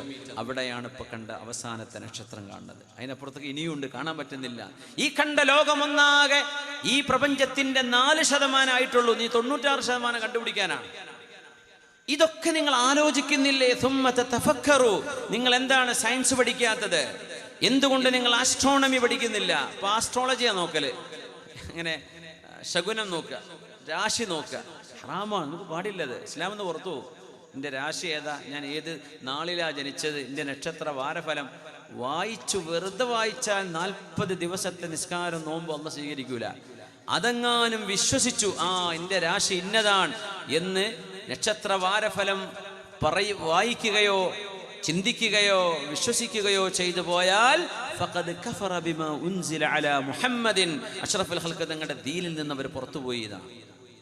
പഠിക്കേണ്ടത് ആസ്ട്രോണമിയാണ്, ആസ്ട്രോളജി അല്ല. ആസ്ട്രോളജി അന്ധവിശ്വാസമാണ്.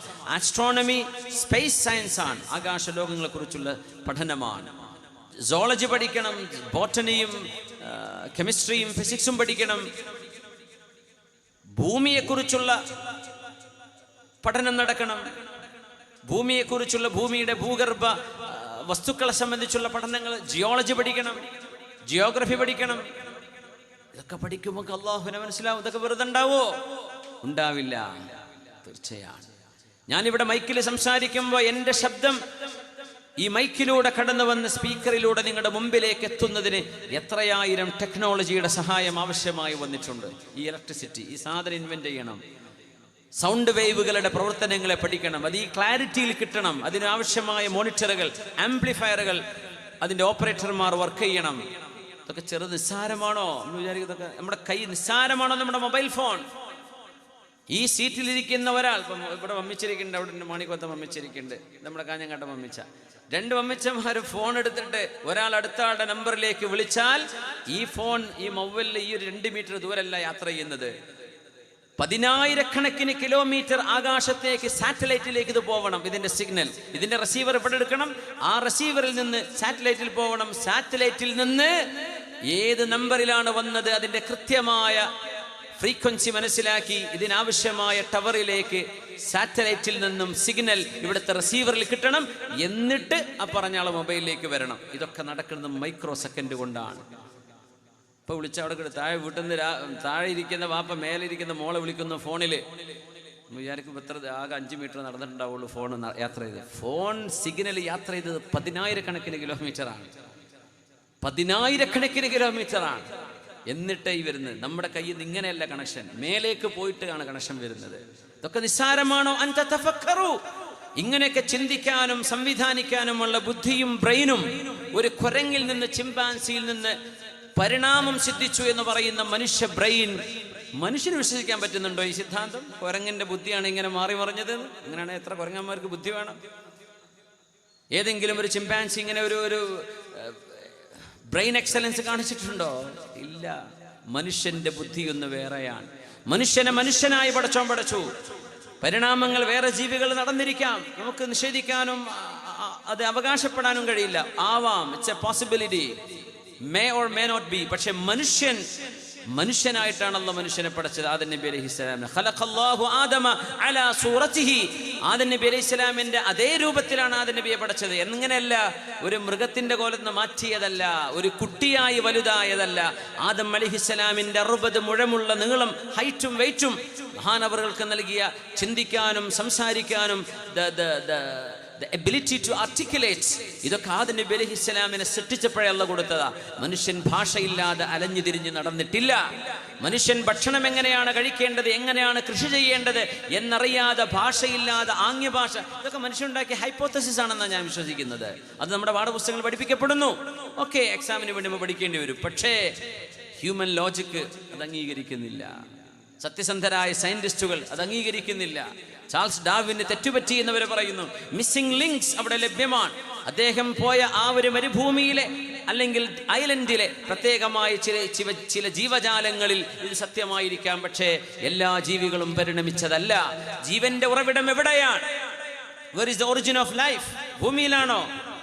ചിലർ പറഞ്ഞു ആണ്, ചിലർ പറഞ്ഞു സമുദ്രത്തിലാണ്, ചിലർ പറഞ്ഞു മണ്ണിൽ നിന്നാണ്, ചിലർ പറഞ്ഞു അറ്റ്മോസ്ഫിയറിൽ നിന്ന്, ചിലർ പറഞ്ഞു സ്പേസിൽ നിന്ന് ജീവൻ ഇങ്ങോട്ട് വന്നതാണ് ഭൂമിയിലേക്ക്. ഓരോ സയന്റിസ്റ്റ് വ്യത്യസ്ത അഭിപ്രായക്കാർ. കഴിഞ്ഞ 35 കൊല്ലം എവിടെ നിന്നാണ് ജീവൻ വന്നത് എന്ന് ദശലക്ഷക്കണക്കിന് ഡോളർ ചെലവഴിച്ച് സയന്റിസ്റ്റുകൾ പഠിച്ചുകൊണ്ടിരിക്കുക. എവിടെ നിന്നാണ് ജീവൻ ഉണ്ടായത്? What is the origin of life? ഇതുവരെ കണ്ടെത്താൻ പറ്റിയിട്ടില്ല, ഇതുവരെ കണ്ടെത്താൻ പറ്റിയില്ല. എല്ലാവർക്കും വ്യത്യസ്ത അഭിപ്രായ. ഒരാൾ പറയും മറ്റവൻ പറഞ്ഞത് തെറ്റാ, ഇവൻ പറയും മറ്റവൻ പറഞ്ഞത്. എന്തുകൊണ്ട്? Each and everyone believes the other party is miserably failed. നമ്മൾ പറയുന്നത് അല്ലാഹുവിൽ നിന്നാണ്. യുഹീ വ യുമീത്, ജീവൻ കൊടുത്തത് അല്ലാഹുവാണ്, മരണം കൊടുക്കുക. അപ്പൊ ചിക്കനോ എഗ്ഗോ ആദ്യം ഉണ്ടായത്, എന്തായാലും ആദ്യം വന്നത് ഉണ്ടാക്കിയത് അല്ലാഹുവാണ്. എന്തോ ആയിക്കോട്ടെ, ചിക്കൻ തന്നെ ആണെന്നാണ് നമ്മൾ പറയാ. ലോജിക് അതാണ്. മുട്ടുണ്ടെങ്കിൽ അത് ഹാച്ച് ചെയ്യാനോ ചിക്കൻ വേണ്ട, ഇവിടെ ഒരു ഹെൻ വേണ്ടേ, ഒരു ഇവിടെ കോഴി ആവശ്യമുണ്ടല്ലോ. അത് മുട്ട എന്ത് ചെയ്യണമെങ്കിൽ വിരിക്കണമെങ്കിൽ. അതുകൊണ്ട് ജീവികൾ ഉണ്ടായി എന്നതാണ് അടിസ്ഥാനം. മുസ്ലിമീങ്ങൾക്ക് അതൊന്നും പറയാനും വിശ്വസിക്കാനും പ്രയാസമില്ല. എന്തേ? അത് തീർത്തും ലോജിക്കൽ, റാഷണൽ ആൻഡ് സയന്റിഫിക്. അല്ലാത്തൊക്കെ പറയാം. അവർ പറയുന്നതന്നെ സയൻസ് അല്ലല്ലോ. വെറുതെ ഉണ്ടായി എന്ന് പറഞ്ഞാൽ സയൻസ് പറയും. സയൻസ് ലാബ് എന്ന് പറഞ്ഞത് കാര്യകാരണങ്ങളെ കൊണ്ട് പഠിച്ചു പറയുന്നതിനാ സയൻസ് എന്ന് പറയാം. വെറുതെ ഉണ്ടായി എന്ന് പറഞ്ഞ സയൻസാ? അത് ഏത് കുട്ടിക്കും പറഞ്ഞോടെ വെറുതെ ഉണ്ടായി. വെറുതെ ഉണ്ടാവില്ലല്ലോ. Nothing can come out of nothing. ഇല്ലായ്മയിൽ നിന്ന് ഒന്നും വരാൻ കഴിയില്ല. അതിൻ്റെ സൃഷ്ടാവ് വേണം. DNA എന്ന് പറയുന്ന നമ്മുടെ മനുഷ്യ ശരീരങ്ങളെ നിയന്ത്രിച്ചു കൊണ്ടിരിക്കുന്ന അതിസങ്കീർണമായ വിവരങ്ങളുള്ള DNA, ഒരു വാപ്പയുടെ സ്വഭാവം ആ കുട്ടിക്ക് കിട്ടുന്നത്. വാപ്പയുടെ നടത്തം, വാപ്പയുടെ ചിരി, വാപ്പയുടെ തലമുടി, വാപ്പയുടെ പല്ല്, ഉമ്മയുടെ രൂപം, ഉമ്മയുടെ സ്കിൻ കളർ, എന്തോ ആകട്ടെ, ഒരു കുഞ്ഞിന് ലഭിക്കുന്നതെല്ലാം ആ കുഞ്ഞിൻ്റെ ജന്മം ഉണ്ടാകുന്നതോടുകൂടെ അള്ളാഹു നിക്ഷേപിക്കുന്ന DNA-യിലൂടെയാണ്. അതാണ് ഹ്യൂമൻ പ്രോഗ്രാമിംഗ്. DNA-യിലെ ചില കോഡുകൾ മാറ്റിയാൽ ആ മനുഷ്യന്റെ സ്വഭാവം തന്നെ മാറിപ്പോകും. ആരാണതുണ്ടാക്കിയത്? മനുഷ്യനുണ്ടാക്കാൻ പറ്റൂ DNA ഇൻഫർമേഷൻ? എവിടെ നിന്ന് കിട്ടി? It is definitely from an intelligent source. ബുദ്ധിമാനായ ഒരാളിൽ നിന്ന് മാത്രമേ ഈ വിവരം ലോകത്തിന് കൈമാറാൻ കഴിയൂ. നമ്മൾ പറയാം ആ ഹക്കീമായ ഒരു സൃഷ്ടാവിനാണ് അല്ലാഹ് എന്ന് പറയുന്നത്. അത്ര തന്നെ അല്ല. എവിടുന്ന് അത് ഉണ്ടാകുന്നത്? DNA ആർക്കുണ്ടാക്കാൻ പറ്റും? അതിൻ്റെ ഇൻഫർമേഷൻ അപ്പോബറ്റിക്സ് ഇൻഫർമേഷൻ ആണെന്നാണ്. അതിസങ്കീർണമായ മെസ്സേജുകളാണ് DNA-യിൽ കിടക്കുന്നത്. അപ്പോബറ്റിക്സ് വെറും സ്റ്റാറ്റിസ്റ്റിക്സ് എന്ന് പറഞ്ഞ ബേസിക് ഇൻഫർമേഷൻ അല്ല, വളരെ കോംപ്ലക്സ് ഇൻഫർമേഷൻ ആണ്.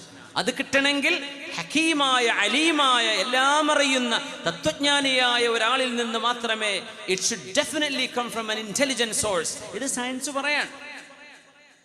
വോർണർ ഗിറ്റ് എന്ന് പറയുന്ന ജർമ്മൻകാരനായ ജീവിച്ചിരിക്കുന്ന സയന്റിസ്റ്റ്, അദ്ദേഹത്തിന്റെ പഠനമാണ്. അദ്ദേഹം പറഞ്ഞു ഇത് വെറുതെ ഉണ്ടാവില്ല, ഇത് അതിസങ്കീർണമായ ഒരു വിവരമാണ്. DNA നമ്മുടെ ശരീരത്തിനുള്ളിൽ കിടക്കുന്ന സാധനം, കണ്ണുകൊണ്ട് നോക്കിയാൽ കാണാത്ത സാധനം. അതില്ലെങ്കിൽ നമ്മളില്ല. സുബ്ഹാന ജല്ല ജലാലു. അല്ലാഹു എൻ്റെ ഹബീബ് പറയാൻ, നിങ്ങൾക്ക് അല്ലാഹുവിനെ മനസ്സിലാവാൻ ഒരു കാര്യം പറയട്ടെ. ഖുൽ ഇന്നമാ അഇദുകും ബിവാഹിദ. അഇദുകും എന്ന് പറഞ്ഞാൽ വഅദ് പറയുന്നു.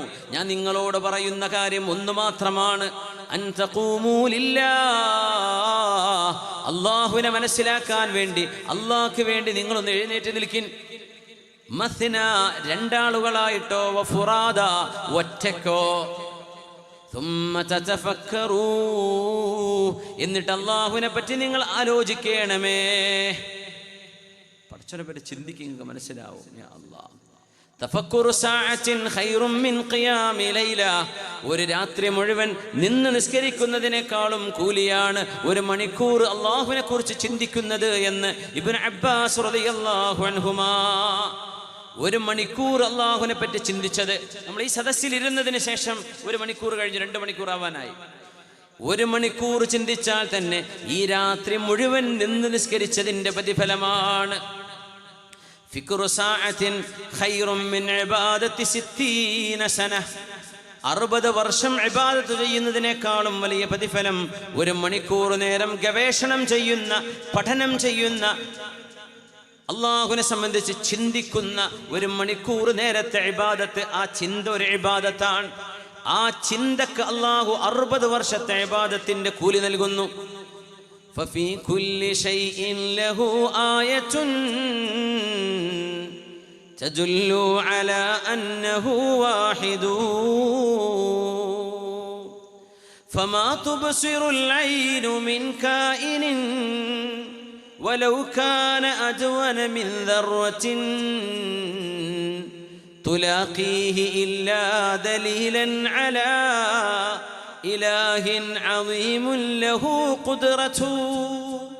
ഓരോ മണൽത്തരിയും, ഓരോ ബാഷ്പകണവും, ഓരോ ജലത്തിൻ്റെ കണികയും, ഓരോ മരത്തിൻ്റെ കോശത്തിൻ്റെ അതിസൂക്ഷ്മമായ അതിൻ്റെ സെല്ലുകളും അതിൻ്റെ പ്രോട്ടോപ്ലാസവും അതിൻ്റെ ന്യൂക്ലിയസും അതിൽ കിടക്കുന്ന എല്ലാ മൈന്യൂട്ട് സങ്കീർണമായ വസ്തുക്കൾ, ജീവങ്ങളിലും എല്ലാ ജീവകങ്ങളിലും കാണുന്ന അതിൻ്റെ അതിസൂക്ഷ്മമായ ഘടകങ്ങൾ മുഴുവനും അലാ ഇലാഹിൻ അളീമിൻ ലഹു ഖുദ്റതു, സർവശക്തനായ ഒരാരാധ്യനായ പടച്ചവനുണ്ടാക്കി എന്നല്ലാതെ ആരാണിതൊക്കെ നിങ്ങളുടെ മുമ്പിൽ ഉണ്ടാക്കി വെച്ചത്? അല്ലാഹുവല്ലാതെ. ഫമാ തുബ്സിറുൽ ഐനു മിൻ കായിനിൻ, നിങ്ങളുടെ ഐബോളുകളെ കൊണ്ട് നിങ്ങൾ കാണുന്ന, നിങ്ങളുടെ കണ്ണിന് വിഷയീഭവിക്കുന്ന സാധനങ്ങളും വലൗ കാന അജ്വാന മിൻ ദർറതി, ഒരാറ്റത്തെക്കാളും നിസ്സാരമായ ഏറ്റവും അതിസൂക്ഷ്മമായ കണിക പോലും തുലാഖീഹി ഇല്ലാ ദലീലൻ അലാ ഇലാഹിൻ അളീമിൻ ലഹു ഖുദ്റതു, സർവേശ്വരനായ സർവശക്തനായ ഒരു സൃഷ്ടാവുണ്ടാക്കിയതാണ് എന്നല്ലാതെ എന്താണ് ഇവയൊക്കെ വിളിച്ചു പറഞ്ഞുകൊണ്ടിരിക്കുന്നത്? ഇന്ന ഫീ ഖൽഖിസ് സമാവാതി വൽ അർള് വഖ്തിലാഫിൽ ലൈലി വന്നഹാർ ലആയാതിൻ ലിഉലിൽ അൽബാബ് الذين يذكرون الله قياما وقعودا وعلى جنوبهم ويتفكرون في خلق السماوات والأرض ربنا ما خلقت هذا باطلا سبحانك فقنا عذاب النار. ഇന്ന ഫീ ഖൽഖിസ് സമാവാതി വൽ അർള്, ഈ പ്രപഞ്ചത്തിന്റെ സൃഷ്ടിപ്പിലുണ്ട്, വഖ്തിലാഫിൽ ലൈലി വന്നഹാർ, രാവും പകലും മാറി മാറി വരുന്നതിലുമുണ്ട്, ലആയാത്, അല്ലാഹുവിനെ മനസ്സിലാക്കാൻ കഴിയുന്ന ആയിരക്കണക്കിന് ദൃഷ്ടാന്തങ്ങളുണ്ട്. രാത്രിയുടെയും പകലിൻ്റെയും പ്രതിഭാസത്തിൽ, പ്രപഞ്ചത്തിന്റെ സൃഷ്ടിപ്പിൽ ആയിരക്കണക്കിന് ദൃഷ്ടാന്തങ്ങളുണ്ട്. ഒന്നല്ല, രണ്ടല്ല, മൂന്നല്ല. ലിഉലിൽ അൽബാബ്, അല്ലാഹു ബുദ്ധി നൽകിയവർക്കൊക്കെ അതിൽ പഠിക്കാനുണ്ട്. ആരാണ് ബുദ്ധിയുള്ളവരെന്നറിയുമോ? സൃഷ്ടിപ്പ് കണ്ടിട്ട് സൃഷ്ടാവില്ല എന്ന് പറയുന്നവരല്ല. സൃഷ്ടിപ്പ് കണ്ടാൽ ഇത് സൃഷ്ടാവിൻ്റെ അടയാളമാണെന്ന് മനസ്സിലാക്കുന്നവരാണ്. കറുത്ത ഒരു പുക കണ്ടാൽ താഴെ തീയുണ്ട് എന്ന് മനസ്സിലാക്കാൻ പ്രയാസമില്ലാത്ത പോലെ ആ തീ എൻ്റെ കണ്ണുകൊണ്ട് കണ്ടാലേ ഞാൻ വിശ്വസിക്കൂ എന്ന് പറയുന്നതല്ലേ മൗഢ്യത്വം. പുക കാണുന്നുണ്ട്, പുകയുരുന്നുണ്ട്, ഫയർഫോഴ്സ് ചീറിപ്പാഞ്ഞ് വരുന്നുണ്ട്. ഇയാൾ പറയാം അവിടെ തീയൊന്നുമില്ല. എന്തേ? ഞാൻ പുക കാണുന്നുള്ളൂ, തീ ഞാൻ കണ്ടില്ല. എടോ, നീ അടുത്തു പോയി നോക്ക്, നീ കണ്ണിന് കാണാൻ പറ്റാത്തത് കൊണ്ടല്ലേ. തീയില്ലെങ്കിൽ എങ്ങനെയാണ് പുകയുരുന്നത്? തീ അവിടെ ഉണ്ടെന്നതിൻ്റെ അടയാളമാണ് പുക. എന്ന പോലെ സൃഷ്ടാ ഉണ്ട് എന്നതിൻ്റെ അടയാളമാണ് ഈ സൃഷ്ടികളൊക്കെ. ഇതൊക്കെ പിന്നെ എങ്ങനെ വന്നു? ഞാനും നിങ്ങളും, നമ്മുടെ മുൻഗാമികളും, ഇവിടെയുള്ള പക്ഷികളും പറവകളും സസ്യങ്ങളും ആകാശലോകങ്ങളിലെ താരഗോള സമൂഹങ്ങളൊക്കെ എവിടെ നിന്ന് വന്നു? ആരാണിവയെ കൊണ്ടുവന്നത്? മഹാവിസ്ഫോടനമോ? അപ്പൊ അതാരാണ് ഉണ്ടാക്കിയത്? അത് സിംഗുലാരിറ്റി എവിടെ നിന്ന് വന്നു? സ്വയം ഉണ്ടാകാൻ പറ്റുമോ? അതിൻ്റെ ഉത്തരം അന്വേഷിച്ചു പോയാൽ സൃഷ്ടിക്കപ്പെടാത്തവനായ, സമയകാലങ്ങൾക്ക് അതീതനായ ഒരു സൃഷ്ടാവിന് മാത്രമേ അത് ഉണ്ടാക്കാൻ കഴിയൂ. അല്ലാത്ത ഏത് വാദങ്ങളെടുത്ത് കൊണ്ടുവന്നാലും അയാളെ ആര് പടച്ചു, ആ ദൈവത്തെ ആര് പടച്ചു, ആ ദൈവത്തെ ആര് പടച്ചു എന്ന ചോദ്യങ്ങൾ അനന്തമായി നീളുമ്പോൾ അതിന് അല്ലാഹു നൽകിയ മനോഹരമായ മറുപടിയാണ് ഖുൽ ഹുവല്ലാഹു അഹദ്, അല്ലാഹു ഏകനാണ്, അല്ലാഹു സ്വമദ്, Allah is the self-eternal. ആരുടെയും ആശ്രയം ആവശ്യമില്ലാത്ത, എന്നാൽ എല്ലാവരും ആശ്രയിക്കുന്നവനായ സർവേശ്വരനായവനാണ്, സ്വമതാണ് അല്ലാഹു. ലം യലിദ്, അല്ലാഹു ആരെയും പ്രസവിച്ചിട്ടില്ല. വലം യൂലദ്, അല്ലാഹുക്ക് ആരും ജന്മം കൊടുത്തതും അല്ല. വാപ്പയോ ഉമ്മയോ അല്ലാഹുവിനില്ല. വലം യകുല്ലഹു കുഫുവൻ അഹദ്, അവന് സമാനമായ മറ്റൊരു ദൈവമോ ഒരാളോ ഒരു വസ്തുവോ ഒന്നുമേ ഈ പ്രപഞ്ചത്തിലോ അതിനപ്പുറത്തോ ഇല്ല. ഇങ്ങനെ മനോഹരമായ ഹു ഈസ് ഗോഡ്, ആരാണ് ദൈവം എന്ന് ചോദിച്ചാൽ അതിന് ഇത്ര മനോഹരമായ ഒരു ഡെഫിനിഷൻ അല്ലാഹു നൽകിയത് അഷ്റഫുൽ ഖൽഖിന്റെ ജിഹ്വയിലൂടെ, വിശുദ്ധ ഖുർആനിന്റെ വചനങ്ങളിലൂടെ. ഇതിനേക്കാൾ മനോഹരമായൊരു ആശയം, ഒരു ഉത്തരം ആർക്ക് ലോകത്ത് കൊടുക്കാൻ കഴിയും? അതാണ് അമ്പിയാക്കന്മാർ പഠിപ്പിച്ചത്. ഖുൽ ഹുവല്ലാഹു അഹദ് അല്ലാഹുസ് സമദ്. ഇത് അല്ലാഹുവിൻ്റെ ഏകത്വവും അവൻ്റെ അസ്തിത്വവും വിളിച്ചു പറയുന്ന ആശയമായതിൻ്റെ പേരിലാണ് ഖുർആനിൻ്റെ 1/3 സ്ഥാനമാണ് ഒരു ഖുൽ ഹുവല്ലാഹു അഹദ്. ഒരു മജ്ലിസിൽ 3 ഖുൽ ഹുവല്ലാഹു ഓതുമ്പോൾ ഖുർആൻ മുഴുവൻ ഓതിയ മഹത്വമുണ്ട്. അത് കഴിഞ്ഞാൽ ഖുൽ അഊദു ബിറബ്ബിൽ ഫലഖ്, ഖുൽ അഊദു ബിറബ്ബിൻ നാസ്, ഒരു ഫാത്തിഹയും ഓതിയിട്ടുണ്ടാകും. എന്നിട്ടാണ് നമ്മൾ ദുആ ഇറക്കുന്നത് ഉമ്മുൽ കിതാബ്, അതാണ് ഫാത്തിഹ. ഖുൽ അഊദു ബിറബ്ബിൽ ഫലഖും ഖുൽ അഊദു ബിറബ്ബിൻ നാസും, കണ്ണേറിൽ നിന്ന്, സിഹറിൽ നിന്ന്, ഷർറിൽ നിന്ന് കാവൽ ചോദിക്കുന്ന സൂറ. 3 ഖുൽ ഹുവല്ലാഹു അഹദ്, അല്ലാഹുവിൻ്റെ മഹത്വം പറഞ്ഞ സൂറയായ ആകയാൽ തഅദിലു സുലുസൽ ഖുർആൻ, ഖുർആനിൻ്റെ 1/3 തുല്യമാണ്. അപ്പോൾ ഖുർആൻ പൂർണ്ണമായും ഓതിയ മഹത്വം, കൂലിയല്ല, കൂലി കിട്ടണമെങ്കിൽ ഓരോ അക്ഷരത്തിനും 10 കൂലിയുണ്ട്, അത് മുഴുവൻ ഓതിയാലേ കിട്ടുള്ളൂ. പക്ഷെ ആ ഒരു മഹത്വം കിട്ടും. അങ്ങനത്തെ സൂറയാണ് ഖുൽ ഹുവല്ലാഹു അഹദ്. എന്തുകൊണ്ടെന്നറിയുമോ? ആരാണ് നമ്മുടെ റബ്ബെന്ന് അള്ളാഹു പരിചയപ്പെടുത്തിയ സൂറയാണ്. ഇതിൻ്റെയൊക്കെ ആശയം നമ്മൾ പഠിക്കണം, അറിയണം അള്ളാഹുവിനെ. ഫഅലം അന്നഹു ലാ ഇലാഹ ഇല്ലല്ലാഹ്, അള്ളാഹു ഏകനാണെന്ന് ഫഅലം, നിങ്ങൾ പഠിച്ചു മനസ്സിലാക്കണം. അതതിനർത്ഥം. വെറുതെ അങ്ങ് ചൊല്ലിയാൽ പോരാ, ചൊല്ലി അല്ലാഹു കൂലി തരും. എന്താണ് ഈ പറയുന്നത്? എന്താണ് ലാ ഇലാഹ ഇല്ലല്ലാഹ് എന്ന് പറയുന്നതിൻ്റെ ആശയം എന്താണ്? നിങ്ങളതിന് ആ അറിവ് നിങ്ങൾക്ക് നൽകാൻ സഹായകമായ ഭൗതിക ജ്ഞാനങ്ങൾ നിങ്ങൾ പഠിക്കണം.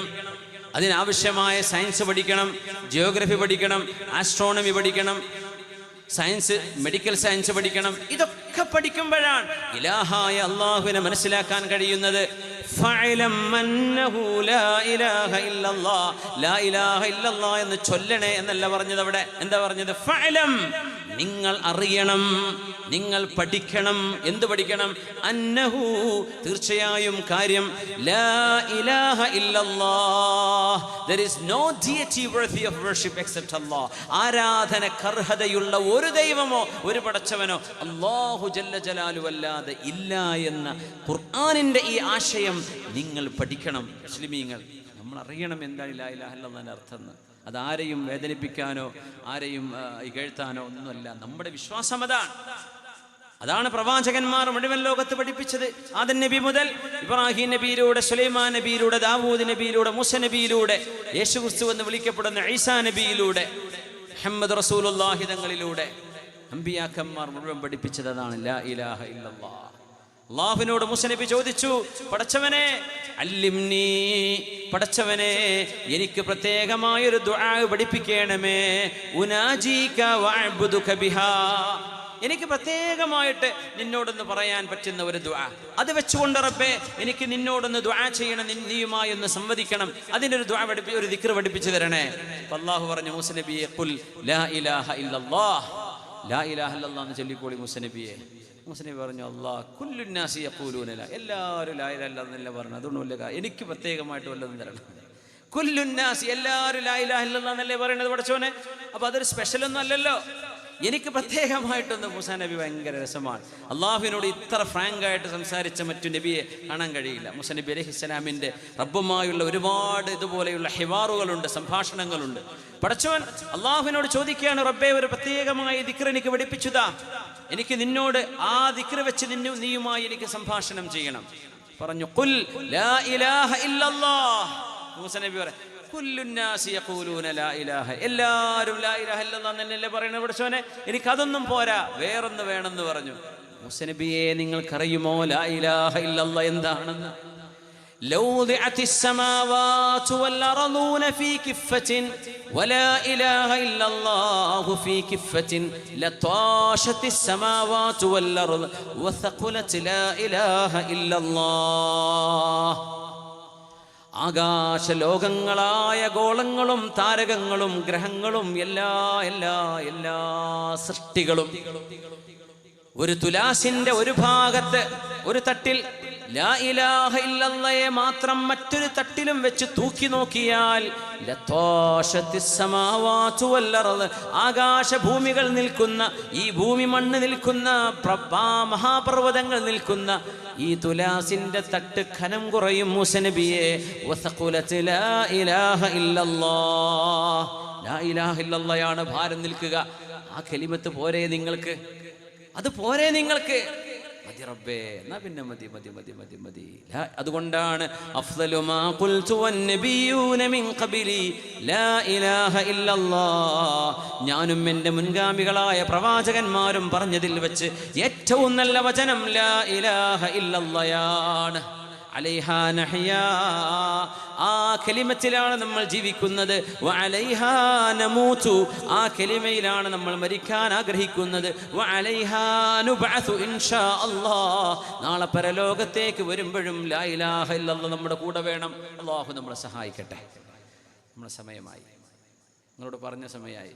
അൽഹംദുലില്ലാഹി റബ്ബിൽ ആലമീൻ ഹംദൻ യുവാഫി നിഅമഹു വയുകാഫിഉ മസീദഹു.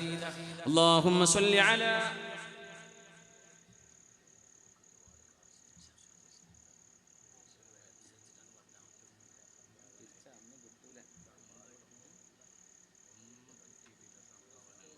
കുറച്ച് തേൻ ഇവിടെ കൊണ്ടുവന്നിട്ടുണ്ട്. 2, 4, 6, 8, 10 ചെറിയ തേൻ കുപ്പിയാണ് ഇത്. ആരെങ്കിലും കഴിയുന്ന 10 ആളുകൾ ഒരു നല്ല സ്വതക്ക നൽകി സ്വീകരിക്കാൻ കഴിയുന്നവരുണ്ടെങ്കിൽ വേഗം ഒന്ന് വന്ന് സ്വീകരിക്കണേ. ഒരു 500 രൂപ പറയട്ടെ, കൂടുതലാവോ ബൈജ? ഒരു 500 രൂപ പറ്റുന്ന ആളുകൾ 10 പേര് ഒന്ന് വന്ന് ഇവിടെ നിന്ന് വാങ്ങിക്കണേ. വേഗം വരിക. ബിസ്മില്ലാഹ്, അല്ലാഹു സ്വീകരിക്കട്ടെ. അതൊരു ലേലം വിളിച്ച് കുറേ നേരം 1 വട്ടം 2 വട്ടം 3 വട്ടം പറയുമ്പോഴേക്കും സമയം പോയി പോകും. അതുകൊണ്ട് എന്ത് ചെയ്യുക, ഇതിവിടെ ലഭ്യമാണ്. ഓരോരുത്തരും കഴിയുന്ന ഒരു 10 ആളുകൾക്കേ ഉള്ളൂ. പെണ്ണുങ്ങൾ ആരെങ്കിലും അവിടെ ഉണ്ടെങ്കിൽ നമ്മുടെ കുട്ടികൾ വളണ്ടിയേഴ്സ് പോയിട്ട് കൊടുക്കുക. അല്ലെങ്കിൽ ഇതാ ബിസ്മില്ലാഹിർ റഹ്മാനിർ റഹീം. നമ്മുടെ ഈ സദസ്സിന ഒന്ന് നമ്മുടെ പ്രസിഡന്റിനെ എടുക്കുന്നുണ്ട്. അല്ലാഹ് ഒന്നാജിക്കെടുത്ത് മാഷാ അല്ലാഹ് ബാറക്കല്ലാഹ്. നിങ്ങൾ എടുക്കുകയാണെന്ന് കൊണ്ടു കൊടുക്കാനാണ്. ഇതാ ഒരു 5 എണ്ണം പെണ്ണുങ്ങൾ ഭാഗത്ത് കൊടുത്തോളൂ. ബിസ്മില്ലാ. 2, 4, 5. ഒരു 3 എണ്ണം കൂടെ ഇവിടെ ബാക്കിയുണ്ട്. ആരാണ്? ഒന്ന് അഷ്റഫ് എന്തായാലും വാങ്ങണം. അതൊക്കെ എന്നല്ലേ അഷ്റഫ് നമ്മളെ എന്താ പറയുക, നമ്മുടെ MICന്റെ അബുദാബിയിലെ പ്രസിഡന്റാണ്. മാഷാ അല്ലാഹ്, നമ്മുടെ എല്ലാ കാര്യങ്ങൾക്കും രംഗത്തുള്ള. ബിസ്മില്ലാഹ്.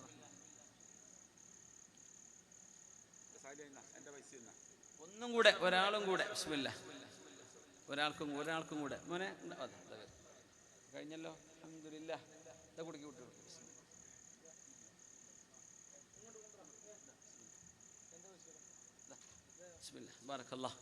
അൽഹംദുലില്ലാഹ്, അല്ലാഹു സ്വീകരിക്കട്ടെ.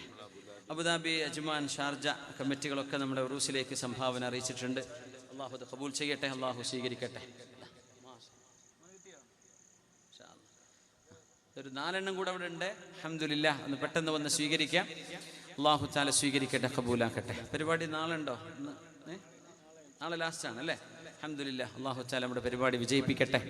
അല്ലാഹു ഖൈറായി നമ്മുടെ ജീവിതത്തിലേക്ക് ഒരുപാട് നന്മയും നല്ല ചിന്തകളും പങ്കുവെക്കാൻ ആവശ്യമായ നല്ല നല്ല വഅദുകളും ഉറുദികളും നമ്മുടെ ചിന്തയെ, നമ്മുടെ ആശയങ്ങളെ, നമ്മുടെ വിശ്വാസത്തെ, ഈമാനിനെ കരുപിടിപ്പിക്കും. അല്ലാഹു അനുഗ്രഹിക്കട്ടെ. അൽഹംദുലില്ലാഹ്, അൽഹംദുലില്ലാഹ്. അബുദാബി കമ്മിറ്റിക്ക് വേണ്ടി സംഭാവന അയച്ചിട്ടുണ്ട്. അൽഹംദുലില്ലാഹ്, 50,000. അല്ലാഹു സ്വീകരിക്കട്ടെ. മാഷാ അല്ലാഹ്. അബുദാബിയിലെ നമ്മുടെ സെക്രട്ടറിക്ക് വേണ്ടി പ്രത്യേകം ദ്വാരക്കുന്നുണ്ട്. അബുദാബി കമ്മിറ്റിൻ്റെ അല്ലേ? അല്ലാഹു ദീർഘായുസ്സും ആഫിയത്തും ബറക്കത്തും സലാമത്തും നൽകട്ടെ. ബഹുമാനപ്പെട്ട ചെമ്പുരങ്ങാട് ഉസ്താദ് നാളെയാണ് വരുന്നത്. മാഷാ അല്ലാഹ്. നവാസ് മന്നാനി പനവൂർ അവറുകൾ പ്രഭാഷണം ചെയ്യുന്നുണ്ട്. ബഹുമാനപ്പെട്ട ഷെയ്ഖുന ചെമ്പുലങ്ങാട് ഉസ്താദ് അവറുകൾ, അവർ പാലക്കാട് ജില്ലയിൽ നിന്നാണ് വരുന്നത്.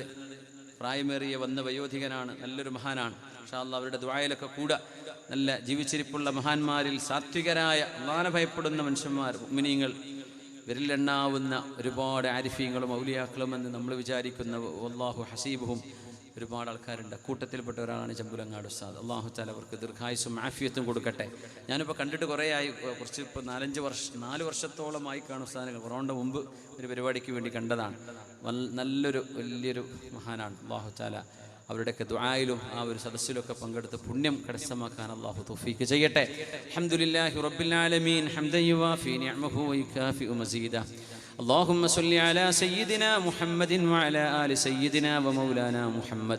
കാരുണ്യവാനായ റബ്ബേ, അല്ലാഹുവേ, ഞങ്ങൾ ഒരുമിച്ച് കൂടിയതും ഞങ്ങൾ പറഞ്ഞതും ചിന്തിച്ചതും ആലോചിച്ചതും അല്ലാഹുവേ നീ ഖബൂൽ ചെയ്യണേ തമ്പുരാനെ, സ്വീകരിക്കണമേ അല്ലാഹുവേ, ഞങ്ങൾക്ക് പുറത്തു തരണേ റബ്ബേ. അല്ലാഹു ഞങ്ങളുടെ ഹൃദയങ്ങളെ ശുദ്ധിയാക്കണേ പടച്ചവനെ, തെറ്റുകുറ്റങ്ങളെ മാപ്പാക്കണേ റബ്ബേ, ഞങ്ങളോട് ക്ഷമിക്കണേ തമ്പുരാനെ. അർഹമർ റഹീമേ, ഞങ്ങളുടെ ഉപ്പമാരുമ്മമാരെ ജീവിച്ചിരിക്കുന്നവർക്ക് ദീർഘായുസ് കൊടുക്കണേ റബ്ബേ, മരിച്ചുപോയവർക്ക് മഗ്ഫിറത്ത് ചെയ്യണേ തമ്പുരാനെ. കാരുണ്യവാനെ, ഞങ്ങളുടെ ഭാര്യ സന്തതികൾ, ജ്യേഷ്ഠാനുജന്മാർ, ബന്ധുക്കൾ, അയൽവാസികൾ, ദുആ കൊണ്ട് വസിയത്ത് ചെയ്തവരെ, ഞങ്ങളെ സ്നേഹിക്കുന്നവരെ, അല്ലാഹുവേ ദുആ വസിയത്ത് ചെയ്തവരെ, വിവിധ നാടുകളിൽ വിവിധ മജ്ലിസുകളിൽ കണ്ടുമുട്ടിയവരെ, അല്ലാഹുവേ ദുആ ചെയ്യാൻ പറഞ്ഞവരെ, എല്ലാവരുടെയും ഉദ്ദേശങ്ങളെ പൂർത്തിയാക്കണമേ അല്ലാ. നിന്റെ നരകത്തിൽ നിന്ന് ഞങ്ങളെ കാത്തു രക്ഷിക്കണേ തമ്പുരാനെ. ഭൂമിയിലെ ഈ രാത്രി നേരത്തെ ചൂടും പുകച്ചിലും ഞങ്ങൾക്ക് സഹിക്കാൻ കഴിയുന്നില്ല റബ്ബേ. നിന്റെ നരകത്തിന്റെ ശിക്ഷ എത്ര ഭയാനകമാണ് റബ്ബേ, ഞങ്ങളെ കാക്കേണമേ അല്ലാ. ഇക്കഴിഞ്ഞു പോയ റമദാനിൽ നരകമോചനം കിട്ടിയവരിൽ ഞങ്ങളെ ചേർത്തണേ റബ്ബേ. അല്ലാഹുവേ, റമദാൻ സ്വീകരിക്കപ്പെട്ടവരായി ഞങ്ങളെ സ്വീകരിക്കണേ പടച്ചവനെ. തിന്മകളിലേക്ക് തെറ്റുകളിലേക്ക് പോകാതെ ഞങ്ങളെ കാത്തുകൊള്ളണമേ അല്ലാ. അല്ലാഹുവേ, മാരകങ്ങളായ രോഗങ്ങളെന്ന് ഞങ്ങൾ പേടിക്കുന്നത്, ഞങ്ങൾ മാരകങ്ങൾ എന്ന് വിളിച്ചാലും അല്ലാഹുവേ നിന്റെ കണക്കിൽ അങ്ങനെ മാരകമില്ല, നിനക്ക് എല്ലാം നിസ്സാരമാണ്. അല്ലാഹുവേ, ക്യാൻസറും കിഡ്നി ഫെയിലിയറും ട്യൂമറും പോലെയുള്ള വിവിധങ്ങളായ പ്രയാസമേറിയ അസുഖങ്ങളിൽ കഴിയുന്ന രോഗികളുണ്ടല്ലോ, നീ ശിഫ കൊടുക്കണമേ അല്ലാ. ശിഫ കൊടുക്കണേ റബ്ബേ, ശിഫ കൊടുക്കണേ റബ്ബേ. ഒരുപാട് ഞങ്ങൾ ഭയപ്പെടുന്ന രോഗങ്ങളുണ്ടല്ലോ, ഞങ്ങൾ എല്ലാവരെയും നേരത്തെ പറയപ്പെട്ട എല്ലാ മുഅ്മിനാത്തുകളെയും നബിയുടെ ഉമ്മത്തികളെ മുഴുവനും അല്ലാഹുവേ നീ രക്ഷപ്പെടുത്തണേ തമ്പുരാനെ. സർവ്വ മനുഷ്യരെയും നീ കാത്തുകൊള്ളണേ തമ്പുരാനെ. ലോകത്ത് സമാധാനം നിലനിർത്തണേ റബ്ബേ.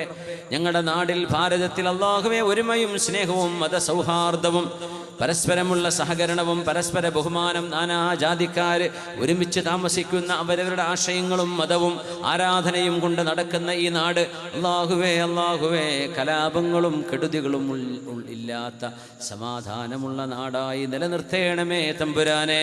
കാരുണ്യവാനെ, ഞങ്ങളുടെ പഠിക്കുന്ന മക്കൾക്ക് നല്ല ഓർമ്മയും ബുദ്ധിയും നല്ല വിദ്യാഭ്യാസവും, ഉയർന്ന ഹയർ സ്റ്റഡീസിന് വിവിധ രാജ്യങ്ങളിൽ പോയി പഠിക്കുന്നവർ എല്ലാം ഹൈറാക്കി കൊടുക്കണേ പടച്ചവനെ. അല്ലാഹുവേ, ഞങ്ങളുടെ പരിപാടിക്ക് ഓൺലൈനായി ദുആയിരക്കാൻ വസീത്ത് ചെയ്ത് ഒരുപാട് ആളുകൾ അല്ലാഹുവേ അവരുടെ ദുആകളെ, അവരുടെ ഉദ്ദേശങ്ങളെ പൂർത്തിയാക്കി കൊടുക്കണേ റഹ്മാനെ. ഞങ്ങളുടെ സുഹൃത്തുണ്ട് കാഞ്ഞങ്ങാടുള്ള ഹാറൂൻ, ചിത്താരിയുള്ള അവരുടെ വല്യമ്മ മരിച്ചു. അല്ലാഹുവേ, ഉമ്മാക്ക് മഗ്ഫിറത്ത് കൊടുക്കണേ റബ്ബേ. ഹാറൂൻ്റെ ഉപ്പ മുഹമ്മദ് മുസ്ലിയാർ, മുഹമ്മദ് മൗലവി അല്ലേ, മുഹമ്മദ് മുസ്ലിയാർ അല്ല, മുഹമ്മദ് മുസ്ലിയാർ, അല്ലാഹുവേ അസുഖബാധിതനാണ്, നീ ശിഫ കൊടുക്കണേ റബ്ബേ. ചിത്താരിയിലാണ്. അല്ലാഹുവേ, നീ ശിഫ കൊടുക്കണേ പടച്ചവനെ. സലാമത്ത് നൽകണേ റബ്ബേ, സലാമത്ത് നൽകണേ തമ്പുരാനെ. അല്ലാഹുവേ, ഈ സദസ്സിൽ ഇരിക്കുന്ന ഞങ്ങളുടെ വേണ്ടപ്പെട്ട ഒരുപാട് ആളുകൾ അല്ലാഹുവേ ആദ്യമായി കാണുന്നവരുണ്ട് ഇവിടെ പടച്ചവനെ. ഞങ്ങൾക്ക് പരിചയമുള്ളവരും ഇല്ലാത്തവരും നിന്റെ കണക്കിൽ നിനക്ക് അറിയുന്നവരാണല്ലോ അല്ലാഹുവേ. ഞങ്ങൾ ഓരോരുത്തരുടെയും ഹൃദയത്തിലെ മുറാദുകളെ ഹാസുലാക്കണേ റബ്ബേ. ഞങ്ങളുടെ കടങ്ങൾ വീടാനുള്ള വഴികൾ എളുപ്പമാക്കണേ അല്ലാ. വീട് വെക്കാൻ കഴിയാത്തവർക്ക് സഹായം ചെയ്യണേ റബ്ബേ. തുടങ്ങിയവർക്ക് പൂർത്തിയാക്കി കൊടുക്കണേ റബ്ബേ. പൂർത്തിയായവർക്ക് അതിൽ ബറക്കത്ത് നൽകണേ റബ്ബേ. അല്ലാഹുവേ, പുതിയ പിളമാരെ ആലോചിക്കുന്നവരുണ്ട് മക്കൾക്ക്. അല്ലാഹുവേ, ബന്ധുക്കളിൽ പ്രായമെത്തിയ മക്കൾ, പെൺമക്കളുള്ളവരുണ്ട്. അല്ലാഹുവേ, മനസ്സിന് സമാധാനമുള്ള യോജിച്ച ഇണകളെ ഈ സദസ്സിൻ്റെ ബറക്കത്ത് കൊണ്ട് അടുപ്പിച്ചു കൊടുക്കണേ തമ്പുരാനെ. അല്ലാഹുവേ,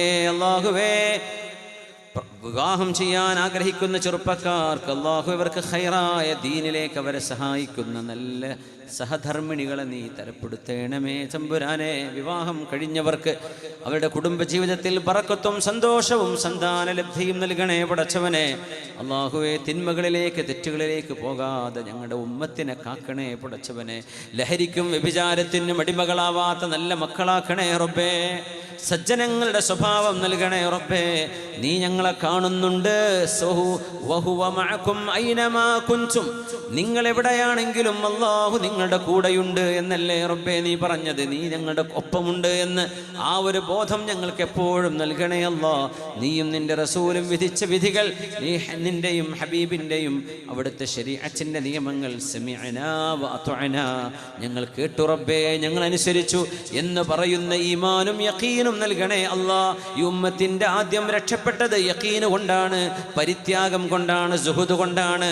ഈ ഉമ്മത്തിന്റെ അവസാനം നശിക്കാൻ പോകുന്നത് നിന്റെ ഹബീബ് പറഞ്ഞു പിശുക്ക് കൊണ്ടാണ്, അതോടൊപ്പം സമ്പത്തിനോടുള്ള ആർത്തി കൊണ്ടുമാണ്. അല്ലാഹുവേ കാക്കണേ അല്ലാ. അല്ലാഹുവേ, സ്വാലിഹീങ്ങളോടൊപ്പം സജ്ജനങ്ങളോടൊപ്പം ജീവിച്ച് സ്വാലിഹീങ്ങളോടൊപ്പം തന്നെ ഖബറിന്റെ അരികത്തെ ജിവാറിൽ സ്വാലിഹീങ്ങളുടെ ഖബറുകൾ ഉണ്ടായി അവരുടെ തൊട്ടടുത്ത് മറവ് ചെയ്യപ്പെടാനും നാളെ പരലോകത്തേക്ക് വിളിച്ചു ചേർക്കുമ്പോൾ അല്ലാഹുമ്മ അഹ്ശുർനാ മഅൽ അംബിയാഇ വസ്വാലിഹീൻ, പ്രവാചകന്മാർ, സ്വാലിഹീങ്ങൾ, ഔലിയാക്കന്മാർ അവരോടൊപ്പം നാളെ പുനർജന്മം കിട്ടാനുള്ള ഭാഗ്യം നൽകണേ നിന്റെ ഹബീബിന്റെ കൈകൊണ്ട് സ്വല്ലല്ലാഹു അലൈഹി വസല്ലം. ഒരിക്കലും ദാഹിക്കാനിടയില്ലാത്ത വിധം ദാഹമകറ്റുന്ന ഹൗദൽ കൗസറിന്റെ വെള്ളം കുടിപ്പിക്കണേ. അവിടുത്തെ കൈകൊണ്ട് സ്വർഗത്തിന്റെ വാതിൽ തുറക്കുമ്പോൾ ആ സുംറത്തിൽ, ആദ്യ സംഘത്തിൽ ഞങ്ങളെയും, കാലങ്ങളിൽ അവസാനം വന്നവർ, തെറ്റുകൾ വർദ്ധിച്ചവർ, കർമ്മങ്ങൾ കുറഞ്ഞു പോയവർ, അല്ലാഹുവേ നീ ഞങ്ങളെയും ഉൾപ്പെടുത്തണേ. നാളെ നിന്നെ കാണാനുള്ള മഹാഭാഗ്യം നൽകണേ റബ്ബേ. മരണത്തിന്റെ മുമ്പ് ഹജ്ജും ഉംറയും ഒരുപാട് സൽക്കർമ്മങ്ങളും ചെയ്ത് നിന്നിലേക്ക് അടുക്കാൻ തൗഫീഖ് ചെയ്യണേ റബ്ബേ. നാവുകൊണ്ടും എഴുത്തുകൊണ്ടും ഗീബത്ത് നമീമത്തുകളോ ആരെയും ചീത്ത പറച്ചിലോ ഒന്നും ചെയ്യാതെ സ്വാലിഹീങ്ങൾ, സജ്ജനങ്ങൾ, മുഅ്മിനീങ്ങൾ ജീവിക്കുന്ന ജീവിതം ഞങ്ങൾക്ക് നൽകണേ റബ്ബേ. ربنا آتنا في الدنيا حسنة وفي الآخرة حسنة وقنا عذاب النار بجاه المصطفى محمد صلى الله عليه وسلم وأصحابه وعترته وأهل بيته والصالحين أجمعين آمين برحمتك يا أرحم الراحمين. وصلى الله تعالى وسلم على خير خلقه سيدنا محمد وآله وصحبه وسلم. سبحان ربك رب العزة عما يصفون وسلام على المرسلين والحمد لله رب العالمين. بفضل صلى الله على محمد صلى الله عليه وسلم. صلى الله على محمد صلى الله عليه وسلم. اللهم صل على محمد يا رب صل عليه وسلم. ജസാക്കുമുല്ലാഹു ഖൈറ. നമ്മൾ ഇത്ര നേരം ഇരുന്നത്, ഇത്ര നേരം നിങ്ങൾ ക്ഷമിച്ചത് എല്ലാം അല്ലാഹു സ്വീകരിക്കട്ടെ. ദുആയിൽ ഉൾപ്പെടുത്തണേ എന്ന് വസിയത്ത് ചെയ്യുന്നു. ഒരു ദിക്റങ്ങ് ചൊല്ലിങ്ങ് പോയിക്കോളൂ. സുബ്ഹാനകല്ലാഹുമ്മ വബിഹംദിക അഷ്ഹദു അൻ ലാ ഇലാഹ ഇല്ലാ അൻത അസ്തഗ്ഫിറുക വഅതൂബു ഇലൈക. അസ്സലാമു അലൈക്കും വറഹ്മത്തുള്ളാഹി.